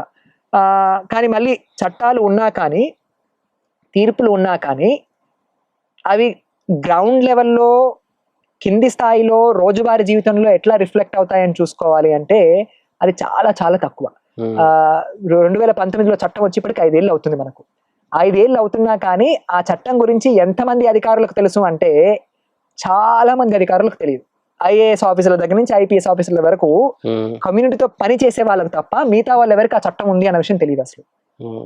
ఆ చట్టం ఏం చెప్తుంది నాయన అని చెప్తే సమస్య ఎక్కడ వస్తుందంటే, సాధారణంగా చట్టాలు ఉన్నా కానీ ఆ చట్టాల గురించి పోరాడి ఆ చట్టాలని తీసుకొచ్చే బాధ్యత సముదాయాలపైనే ఉంటుంది. ఆ చట్టాలు వచ్చిన తర్వాత ఆ చట్టాల గురించి అవగాహన, ఇంప్లిమెంటేషన్, అవేర్నెస్ అన్ని పెంచుకునే బాధ్యత కూడా అదే సముదాయాలపై ఉంటుంది. ఏ సముదాయాలపై ఉంటుంది? వనరులు, అధికారము, స్వేచ్ఛ ఏవీ లేనటువంటి సముదాయాలు మాకు మేమే చట్టాలు తెచ్చుకోవాలి, మాకు మేమే ఆ చట్టాలు ఇంప్లిమెంట్ చేసుకోవాలి, మాకు మేమే ఆ చట్టాల గురించి ఐఏఎస్ ఆఫీసర్లకు, ఐపీఎస్ ఆఫీసర్లకు పాఠాలు చెప్పాలి. అంటే సమాజంగా అధికారంలో ఉన్న సమాజము, ఎందుకంటే వాళ్ళ అధికారానికి ఎప్పుడు హాని జరగట్లేదు కాబట్టి మేము కొత్తగా ఏదో నేర్చుకుంటాము, చేస్తాము, తెలుసుకుంటాము అనే ప్రయత్నం అస్సలు చెయ్యరు. ఎందుకంటే అవన్నీ చేస్తే కొంచెం వాళ్ళ అధికారాన్ని ప్రశ్నించుకోవాల్సి వస్తుంది కదా, మళ్ళీ తిరిగి అధికారానికి వస్తుంది. సమాజం మొత్తము అన్ని వేళలా మనం ఉన్న పరిస్థితి ఒక పర్టికులర్ సముదాయం వాళ్ళు సమాజంలో మార్పులు కావాలని పోరాటం చేస్తుంటే ఇంకో పెద్ద బలమైన సముదాయం సమాజంలో మాకు సమాజం ఎట్లా ఉందో అట్లాగే కావాలి, మార్పులు ఏం అవసరం లేదని కూర్చుంటారు కదా. ఎందుకంటే వాళ్ళకి అధికారం కదలకూడదు కాబట్టి. ఎందుకంటే ఒక ఉదాహరణకి స్త్రీలు ఎందుకు పురుషాధిక్యతను వ్యతిరేకిస్తారు అంటే స్త్రీలకు అణిచివేత అనేది వచ్చింది దీనివల్ల. పురుషులు ఎందుకు వ్యతిరేకించరు అంటే పురుషులు ఏమి ఇబ్బంది పడలేదా పురుషాధిక సమాజం వల్ల అంటే పితృస్వామ్యం వల్ల పేట్రియార్కీ వల్ల పురుషులు ఇబ్బంది పడలేదంటే వాస్తవం కాదు. పురుషులు ఇబ్బంది పడ్డారు. పురుషులు ఎందుకు ఇబ్బంది పడరు? పురుషులపై బలమైన భారాలు ఉంటాయి. పురుషుడు అంటే ఇట్లాగే ఉండాలి, ఎప్పుడు సక్సెస్ఫుల్ గా ఉండాలి, ఎప్పుడు ధైర్యంగానే ఉండాలి, ఎప్పుడు బలంగానే ఉండాలి, కుటుంబ భారాన్ని మొయ్యాలి, ఏది కుదరకపోతే ఆత్మహత్య చేసుకొని చావాలి, కానీ నలుగురితో మాట్లాడకూడదు, స్నేహితులతో అసలే మాట్లాడకూడదు, మందు లేని మాట దిగదు ఇంకొకరి దగ్గర, నా బాధ ఇట్లా ఉందని చెప్పుకునే అలవాటు లేదు. పురుషుల పట్ల కూడా పేట్రియార్కీ అనేది పురుషాధిక్యత అనేది చాలా హింస చేసింది. స్త్రీల స్థాయిలో లేకపోయినాక ఎంతో స్థాయిలో ఉంది. కానీ స్త్రీలు ఎందుకు ప్రశ్నిస్తారు పురుషాధిక్యతని అంటే పోగొట్టుకోవడానికి కోల్పోవడానికి ఏం లేదు అక్కడ. ఎందుకంటే స్వేచ్ఛను కోరుకుంటారు, అధికారం పోగొట్టుకోవడానికి అధికారం లేదు. కానీ పురుషులు అదే ఈ ఇబ్బందులన్నీ ఉన్నా, ఈ సమస్యలన్నీ ఉన్నా, ఈ సమస్యల కింద అణిచివేయబడుతున్నా కానీ వీటిని ఎందుకు ప్రశ్నించము అంటే వీటిని ప్రశ్నించాలంటే మా అధికారాన్ని వదిలేయాలి కదా. అధికారాన్ని వదిలేయడం చాలా కష్టం అవుతుంది ఎవరికైనా కానీ. ఏదైనా వదిలేస్తాం కానీ అధికారాన్ని వదిలేయడం చాలా కష్టం అవుతుంది సమాజంలో. అది అందుకే మా పితృస్వామ్యాన్ని పురుషులు ఇప్పటికి కూడా ప్రశ్నించాలంటే చాలా కష్టపడతారు. కానీ పితృస్వామ్యాన్ని ప్రశ్నించాల్సింది పురుషులు, స్త్రీలు, ట్రాన్స్ వ్యక్తులు అందరూ కలిసి. ఎందుకంటే ఇది అందరి పట్ల అణిచివేసే వ్యవస్థ, ఏ ఒక్కరినో అణిచివేసే వ్యవస్థ కాదు కదా, భిన్నమైన విధంగా అందరిని అణిచివేసే వ్యవస్థ ఇది. ప్రేమ, సెక్స్, బ్రహ్మచర్యం మీ దృష్టిలో వాటిని మీరు ఎట్లా చెప్తారు? ప్రేమ అనేది స్వేచ్ఛని, స్వతంత్రాన్ని ఇచ్చేదిగా ఉండాలి. కానీ సాధారణంగా మన సమాజంలో ప్రేమ అనేది కట్టిపడేసే ఒక సాధనంగా పనిచేస్తుంది. తల్లిదండ్రులు పిల్లల్ని నేను ప్రేమిస్తున్నా కాబట్టి నువ్వు ఇంజనీరింగ్ చెయ్యి, మెడిసినే చెయ్యి, లేదా ఈ కులంలోనే పెళ్లి చేసుకో, మన కులంలోనే పెళ్లి చేసుకో, లేదా భర్త భార్యని నువ్వు నన్ను ప్రేమిస్తున్నావు కాబట్టి ఇంటి కట్టుబడే ఉండు నువ్వు. ప్రేమ అనేది కట్టేసే సాధనంగా మారింది సమాజంలో, స్వేచ్ఛనిచ్చే సాధనంగా, మాధ్యమంగా లేదు. కానీ ప్రేమ అనేది వాస్తవానికి అది ప్రేమ అయి ఉంటే అది ఎప్పుడు ఎదుటి వ్యక్తి స్వేచ్ఛని మాత్రమే కోరుకుంటుంది. ఎదుటి వ్యక్తికి స్వేచ్ఛ అనే దాన్ని ఎనేబుల్ చేస్తుంది తప్ప రిస్ట్రిక్షన్స్, బాండేజ్గా మారదు, అది ఒక బానిసత్వంగా మారదు. అది sex it's a matter of pleasure, right. ఒకటి సమాజంలో సాధారణంగా సుఖం అనే దాని పట్ల కూడా చాలా లిమిటెడ్, సంకుచితమైన భావజాలం ఉన్న సమాజం. సెక్స్ అంటే కూడా మన సమాజంలో పిల్లల్ని కనడానికి సెక్స్ అనే ధోరణిలో చూస్తారు. పిల్లలు కనడానికి సెక్స్ అయితే పిల్లలు కనగానే అందరు సెక్స్ చేయడం మానేయాలి కదా. పిల్లలు కనగానే శారీరకంగా న్యాచురల్ గా సెక్స్ వెళ్ళిపోవాలి కదా జీవితంలో నుంచి. కోరిక ఉండకూడదు కదా, కోరిక మాయమైపోవాలి కదా, కోరిక మాయమైపోదు కదా.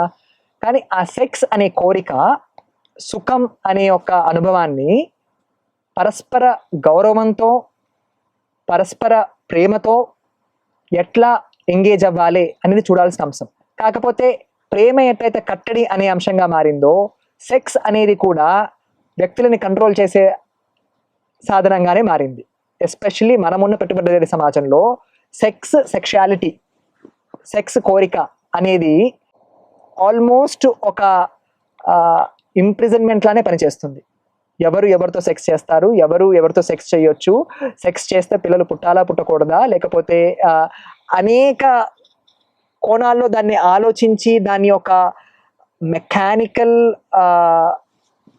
ఆల్మోస్ట్ హార్మ్ఫుల్, మనకు హాని చేసే విషయంగా మార్చారు దాన్ని. ఇవాళ సుఖము నుంచి, సుఖమేమో తెలియదు కానీ సెక్స్ లో ఇవాళ సెక్స్ అంటే కంట్రోల్, పవర్, ఎక్స్ప్లాయిటేషన్, ఇవే నడుస్తాయి.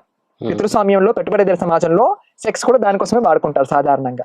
కానీ దాన్ని ఒక జాయ్ఫుల్, ఆహ్లాదకరమైన, సుఖాన్నిచ్చే, కోరికని తీర్చే విషయంగా చూడడం రాదు. అది అందులో పరస్పర ప్రేమ, సమ్మతి, మర్యాద, సమానత్వం ఉండే అంశంగా అసలే చూడరు. అండ్ బ్రహ్మచర్యం ఒక రకంగా చెప్పాలి అంటే సెలబసీ. అది రోమన్ క్యాథలిక్ చర్చ్, క్రిస్టియానిటీ అయి ఉండొచ్చు, బౌద్ధ ధర్మం అయి ఉండొచ్చు, జైన్ మతం అయి ఉండొచ్చు. అన్ఫార్చునేట్లీ ఒక డైకాటమీ, సెక్స్ లేకుండా ఉండడము, సెక్స్ లేకుండా జీవించడము ఒక గొప్ప త్యాగము, గ్రేట్ వే ఆఫ్ లివింగ్ అనే ఒక బలమైన మతపరమైన కల్చరల్ పరమైన సంస్కృత పరమైన నెరేటివ్ అది. దీన్ని బలపరచడానికి సెక్స్ అనేది ఒక సిగ్గుపడాల్సిన షేమ్ఫుల్ ఆస్పెక్ట్ గా దిగజార్చారు. ఆ దిగజార్చే క్రమంలోనే ఈ పవరు, పెట్టుబడి, అధికారము, కంట్రోలు అన్నీ కూడా సెక్స్ లో భాగమైపోయాయి. సో అంటే మనిషికి జీవితాన్ని ఒక రకంగా సెక్స్ అయినా లేదా ప్రేమ అయినా సెలబసీ అయినా కానీ మనిషి జీవితంలో ఈ మూడిటిని మాధ్యమాలుగా వాడుకొని నేను జీవితాన్ని పరిపూర్ణం ఎట్లా చేసుకోవాలి, లేదా నాకు నచ్చినట్టు జీవితాన్ని ఎట్లా ఆనందించాలి, ఎట్లా ఆహ్లాదంగా జీవించాలి అని వాడుకోవడానికి ఇవన్నీ మాధ్యమాలుగా అనుకోవచ్చు, ఇవన్నీ సాధనాలుగా అనుకోవచ్చు. కానీ వీటన్నిటిలో ఒక వ్యక్తి జీవితాన్ని ఆనందంగా ఆహ్లాదంగా చేసుకునే సామర్థ్యం ఎంతైతే ఉందో వాటన్నిటిని వాడుకొని అదే వ్యక్తి జీవితంలో బాధ, అణిచివేత, హింస అనేక విషయాలని వాటినే సాధనంగా వాడుకొని మనిషి తీసుకొని వస్తాడు కదా. అది ఆలోచించి చూస్తే కొన్నిసార్లు అనిపిస్తుంది, ప్రేమ నిజంగా ఆనందాన్ని ఇవ్వట్లేదు ఇవాళ సమాజంలో. ఎందుకంటే నేను నా మతాన్ని ప్రేమించాలి అంటే వేరే మతాన్ని ద్వేషించాలి, లేదా నేను నా పిల్లల్ని ప్రేమించాలి అంటే ఆ పిల్లలు నేను చెప్పినట్టే వినాలి, లేకపోతే ప్రేమ అదేం ప్రేమ. లేదా సెక్స్ అంటే అది సిగ్గుపడాల్సిన విషయము, దాన్ని గౌరవప్రదంగా చూడాల్సిన విషయం కాదు. భిన్నమైన సెక్స్ అస్తిత్వాలు ఉన్న వ్యక్తుల మధ్య గౌరవంగా సంభాషణట్లు జరగాలో ఆల్మోస్ట్ లేదు. అది ఈదర్ అబ్యూస్, ఎక్స్ప్లాయిటేషన్, ఈ రూపంలోనే సెక్స్ అనేది పనిచేస్తుంది. సెలబసీ అంటే నేను ప్యూర్ అనే ప్యూరిటనికల్ కల్ట్ గా తయారయ్యే రిలీజియస్ కల్ట్ తయారయ్యాయి. అంటే ఈ మూడు కూడా వ్యక్తి తన జీవితాన్ని ఎట్లా కాంటెంప్లేట్ చేసుకోవాలి, ఎట్లా ఆలోచించుకోవాలి, జీవితాన్ని ఎట్లా జీవించాలి అనడానికి వాడుకోవాల్సిన సాధనాలన్నీ ఆ జీవితాన్ని ఇంకా ఎంత నరకం చేసుకోవాలి, ఇంకా ఎంత బాధ పెట్టుకోవాలి, ఒకరినొకరు మనం ఎంత హింస పెట్టుకోవాలి అనడానికి వాడుకునే సాధనాలుగా మారాయి. ముఖ్యంగా ప్రేమ. ఎందుకంటున్నానంటే మనం ఎవరం కూడా పొద్దున్నే లేచి నేను ఫలానా వాళ్ళని ద్వేషిస్తాను, వాళ్ళని కంకణం కట్టుకొని లేవని నాకు తెలిసి. ద్వేషం అనేది చాలా భారమైన అనుభవం. ఎక్కువసేపు మనసులో ద్వేషం పెట్టుకోలేము, పెట్టుకున్నా కానీ అది ఫిజికల్ గా కూడా అసలు బాడీ కంటైన్ చేయలేదు అంత హేట్ ని ఎక్కువసేపు కదా. మనం సాధారణంగా ఇవాళ చూసే పూర్తి ద్వేషం కూడా సమాజంలో ఇతర మతాల పట్ల, కులాల పట్ల, జెండర్ల పట్ల, అది నా జెండర్, నా మతం, నా కులం అంటే ప్రేమ. అంటే బై డిఫాల్ట్ వేరే జెండర్, వేరే కులం, వేరే మతం అంటే ద్వేషం. ఆ ప్రేమ వల్ల ఈ రోజు ఇంత ద్వేషం చూస్తాం. అంటే మనం ప్రేమని సరిగ్గా అర్థం చేసుకోకపోవడం వల్ల మనం ప్రేమనే ద్వేషానికి ఒక మంచి మాధ్యమంగా ఎట్లా వాడుతున్నామంటే మనుషుల క్రియేటివిటీకి మాత్రం అసలు ఒప్పుకోవాలి. వేరే అంటే మనుషులు అడ్వాన్స్డ్, సివిలైజ్డ్ అన్ని జీవజాతుల కంటే చెప్పుకోవడానికి ఈ విషయంలో మాత్రం నిజంగా ఒప్పుకోవాలి. ఎందుకంటే ప్రేమని సాధనంగా మాధ్యంగా వాడి హింసని చేసే సముదాయం మనదే అయి ఉండొచ్చు, బహుశా ఇంకెవరు చేయకపోవచ్చు. ఇంకా అయితే మతాల విషయంలో మీ ప్రయాణం ఎట్లా ఉండేది? అంటే ఇప్పుడు మీరు బుద్ధిస్ట్గా ఉన్నారు, సో బుద్ధిజంలోకి ఎందుకు వచ్చారు? బుద్ధిజంలో మీకు ఏ విషయాలు నచ్చుతున్నాయి? నేను పుట్టింది పెరిగింది హిందూ మతంలో, కానీ చిన్నప్పటి నుంచి మతం అంటే చాలా ఆసక్తి. అంటే వెనక్కి వెళ్ళి చూసుకుంటే బహుశా ఎందుకు ఆసక్తి అంటే చిన్నతనంలో ఒక ట్రాన్స్ వ్యక్తిగా, క్వేర్ వ్యక్తిగా అప్పటికి నాకు ఈ పదాలు, లాంగ్వేజ్ ఏమీ తెలియకపోయినా కానీ నేను అందరికంటే భిన్నమని నాకు తెలుసు. నాకు తెలియకున్నా కానీ చుట్టూ ఉండే సమాజం ఖచ్చితంగా ఎప్పుడు నువ్వు భిన్నం అనే భిన్నమైన వ్యక్తులకు ఎప్పుడు గుర్తు చేస్తూనే ఉంటుంది, వేలెత్తి చూపిస్తూనే ఉంటుంది. అది పెద్ద కష్టమైన విషయం ఏం కాదని కూడా సమాజానికి. సో అట్లా ఉండే సమాజంలో పెరిగే నేను, నాకు రోజు పొద్దున్నే ప్రేయర్ చేసుకోవడము, మెడిటేషన్ చేసుకోవడము, గుడిలో వెళ్ళి కూర్చోవడము, చర్చిలో వెళ్ళి కూర్చోవడము, సేఫ్ స్పేసెస్, నాకు సురక్షితమైన ప్లేస్లు. అక్కడ ఎవరు గేలి చేసే వాళ్ళు ఉండరు, ఆట పట్టించే వాళ్ళు ఉండరు, హేళన చేసే వాళ్ళు ఉండరు. అట్లా నా సంబంధం మొదలైంది మతంతో. కానీ అది ఆ సంబంధం కాస్త ముందుకు వెళ్తూ కొంచెం లోతుగా ఇంకా నేర్చుకోవాలి, తెలుసుకోవాలని ఆసక్తిగా మారి హిందూ మతం చదవడము, నేర్చుకోవడము అనేక ప్రయత్నాలు చేశాను. దాని తర్వాత ఒక క్రిస్టియన్ టీచర్ని కలిసి తనతో క్రిస్టియానిటీని చదివే ప్రయత్నం చేశాను. సైమల్టేనియస్గా బౌద్ధ మతం తారసపడ్డప్పుడు దాన్ని కూడా చదివే ప్రయత్నం చేశాను. అట్లా బౌద్ధ మతం చదువుతున్నప్పుడు ఈ అన్ని మతాల్లో వెతుకుతున్న అంశాలు నాకు బౌద్ధ మతంలో కనిపించాయి. నాకు అది ఇది నా చోటు అన్న భావన కలిగింది. కాబట్టి అండ్ ఆల్సో నాకు ఎక్కువగా నేను బౌద్ధ మతాన్ని పూర్తి స్థాయిలో సన్యాసం తీసుకునే స్థాయిలో ఎందుకు ఆలోచన కలిగింది అంటే అప్పటికే చాలా కాలం మానవ హక్కుల ఉద్యమాలలో, సోషల్ జస్టిస్ ఉద్యమాలలో, సామాజిక న్యాయ ఉద్యమాలలో పనిచేస్తున్నప్పుడు మన ఉద్యమాలు ఇట్లాగే ఉండాలా, ఎందుకంటే మన ఉద్యమాల్లో కూడా ఎక్కువగా కోపం, ద్వేషం అనేవే కనిపిస్తున్నాయి. అది ఎవరికో హాని చేయాలని కాదు, కానీ ఉన్న సమాజంతో పోరాటం చేయడానికి అవే ఆయుధాలుగా మారుతున్నాయి మనకు కూడా, అవే మాధ్యమాలుగా మారుతున్నాయి మనకు కూడా. సో ఇట్లా కాకుండా ఉద్యమాలు చేయలేమా మనము అనే ఆలోచనలో, అన్వేషణలో బౌద్ధ మతంలో ఉన్న బోధనలు కానీ, గౌతమ బుద్ధుడు చెప్పిన బోధనలు కానీ మనకు నేర్పించే అంశాలు చాలా ఉన్నాయి. అంటే సామాజిక న్యాయ ఉద్యమాలు ఎలా చేయాలి, సామాజిక న్యాయం గురించి ఎలా ఆలోచించాలి అనే దాని గురించి కూడా నేర్పించే ఆస్కారం చాలా ఉందని అర్థమైంది. సో అప్పుడు బౌద్ధ మతం పూర్తి స్థాయిలో చదువుదాము, నేర్చుకుందాము, సాధన చేద్దాము అన్న ఉద్దేశంతో తీసుకోవడం జరిగింది. నచ్చే విషయాలు చాలా ఉన్నాయి బౌద్ధ మతంలో. ఎందుకంటే ప్రైమరీలీ నేను సామాజిక న్యాయం కోసం పోరాటం చేసే కార్యకర్తనా, లేకపోతే ట్రాన్స్ వ్యక్తినా, ఇవన్నీ అనేక అస్తిత్వాలు ఉన్నా కానీ నేను ఒక బౌద్ధ మతంలో బౌద్ధ మతాన్ని నిత్యం పఠనం చేసి సాధన చేసే ఒక సన్యాసినిగా నాకు అది ఆల్మోస్ట్ ఒక ప్రైమరీ ఐడెంటిటీ. ఎందుకంటే అది నా వొకేషన్. బౌద్ధ మతం చదవడము, దాన్ని సాధన చేయడము ప్రైమరీ వొకేషన్. ఆ మిగతా నేను చేసే అన్ని పనులు కూడా అందులో ఇమిడి ఉండాలి కదా. సో కాబట్టి నచ్చే విషయాలు అంటే బోల్డ్ అండి. ఉదాహరణకి ప్రథమంగా చెప్పాలి అంటే బౌద్ధ మతంలో బుద్ధుడు చెప్పాడు, లేదా పలానా గ్రంథం చెప్పింది, లేదా పలానా గురువు చెప్పాడు అనే తర్కం పనిచేయదు. అందులో లాజిక్ ఉందా, రీజన్ ఉందా, దాన్ని ఇన్వెస్టిగేట్ చేసి, అనలైజ్ చేసి, ప్రశ్నించి, తరిచి చూసి ఇందులో ఏముంది, ఇది లాజికల్ గా, రాషనల్ గా రిలయబులా కాదా, ఇది ఆధారపడదగ్గ విషయమా కాదా అనేది చూసిన తర్వాతనే దాన్ని స్వీకరించాలి. బుద్ధుడు చెప్పాడు కదని చెప్పేసి నేను బలంగా ఏది నమ్మాల్సిన అవసరం లేదు, ఏది తీసుకోవాల్సిన అవసరం లేదు. నా టీచర్ చెప్పారు, గురువు చెప్పారు అని చెప్పేసి కూడా నేను ఏది నమ్మాల్సిన అవసరం లేదు. ఆ ప్రశ్నకు, ఆ ఆలోచనకు, ఆ విమర్శకు చోటు ఉంది అనేది ఒకటి. అలా అని బౌద్ధ మతంలో అంటే ఒక రకంగా గౌతమ బుద్ధుడు 2500 ఏళ్ల క్రితం హిందూయిజం లేదులే కానీ అప్పుడు వేదిక్ ప్రాక్టీషనర్స్, వేదిక రిలీజియన్స్ డామినెంట్ గా ఉన్న టైంలో ప్రపంచాన్ని చూసే దృక్పథం ఇది కాదు, ఇదంతా అవాస్తవం అన్న దాంతో ఒక కొత్త దృక్పథాన్ని ప్రతిపాదించిన వాడు గౌతమ బుద్ధుడు. నాకు గౌతమ బుద్ధుడు క్వియర్, తేడా. నాకు మేమంతా ఎల్జిబిటీ వ్యక్తులు ఎట్లా తేడా ఉన్నాం మేమంతా సమాజానికి, గౌతమ బుద్ధుడు అప్పటి సమాజంలో తేడా.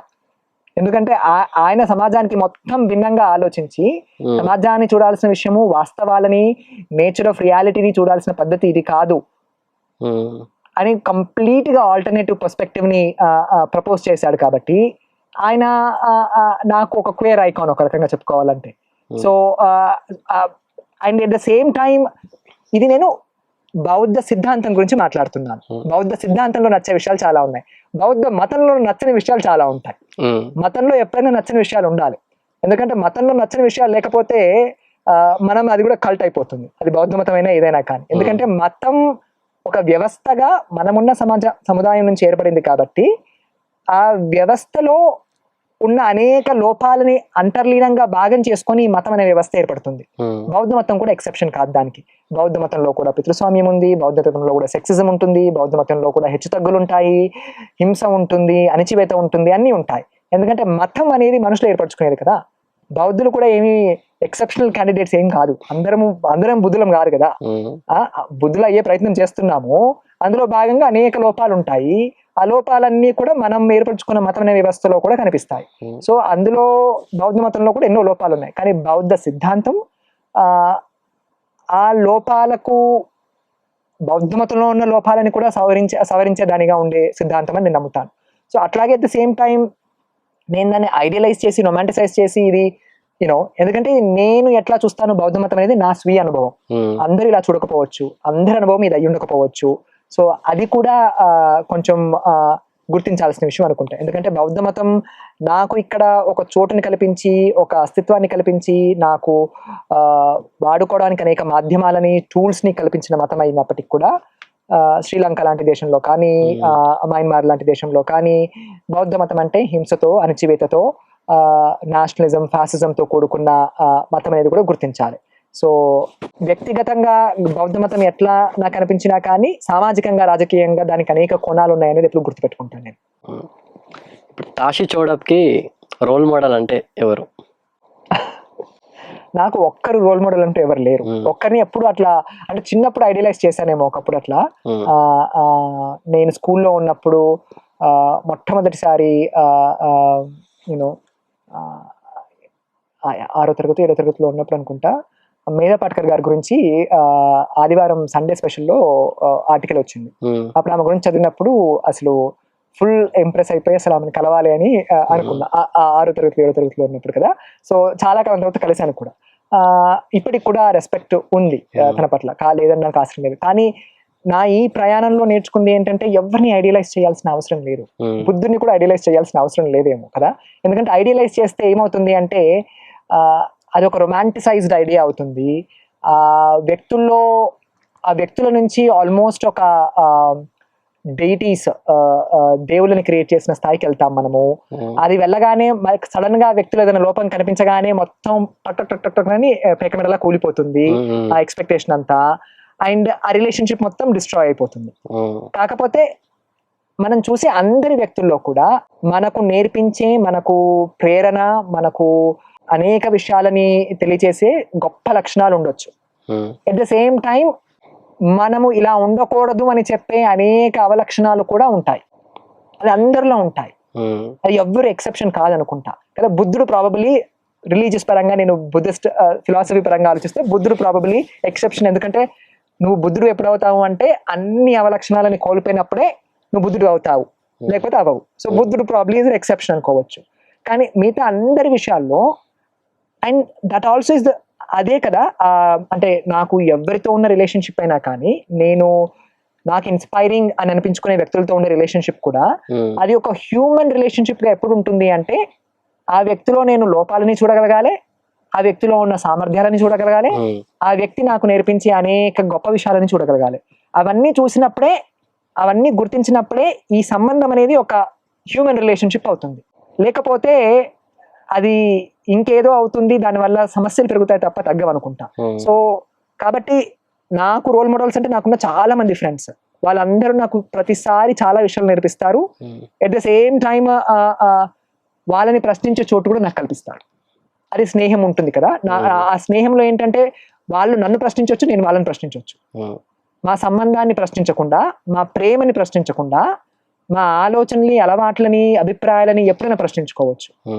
సో నాకు ఐడియల్ రోల్ మోడల్ అంటే ఆ ఫ్రెండ్షిప్ అనే కాన్సెప్ట్, ఆ స్పేస్ ఇచ్చే కాన్సెప్ట్, ఆ relationship is a role model.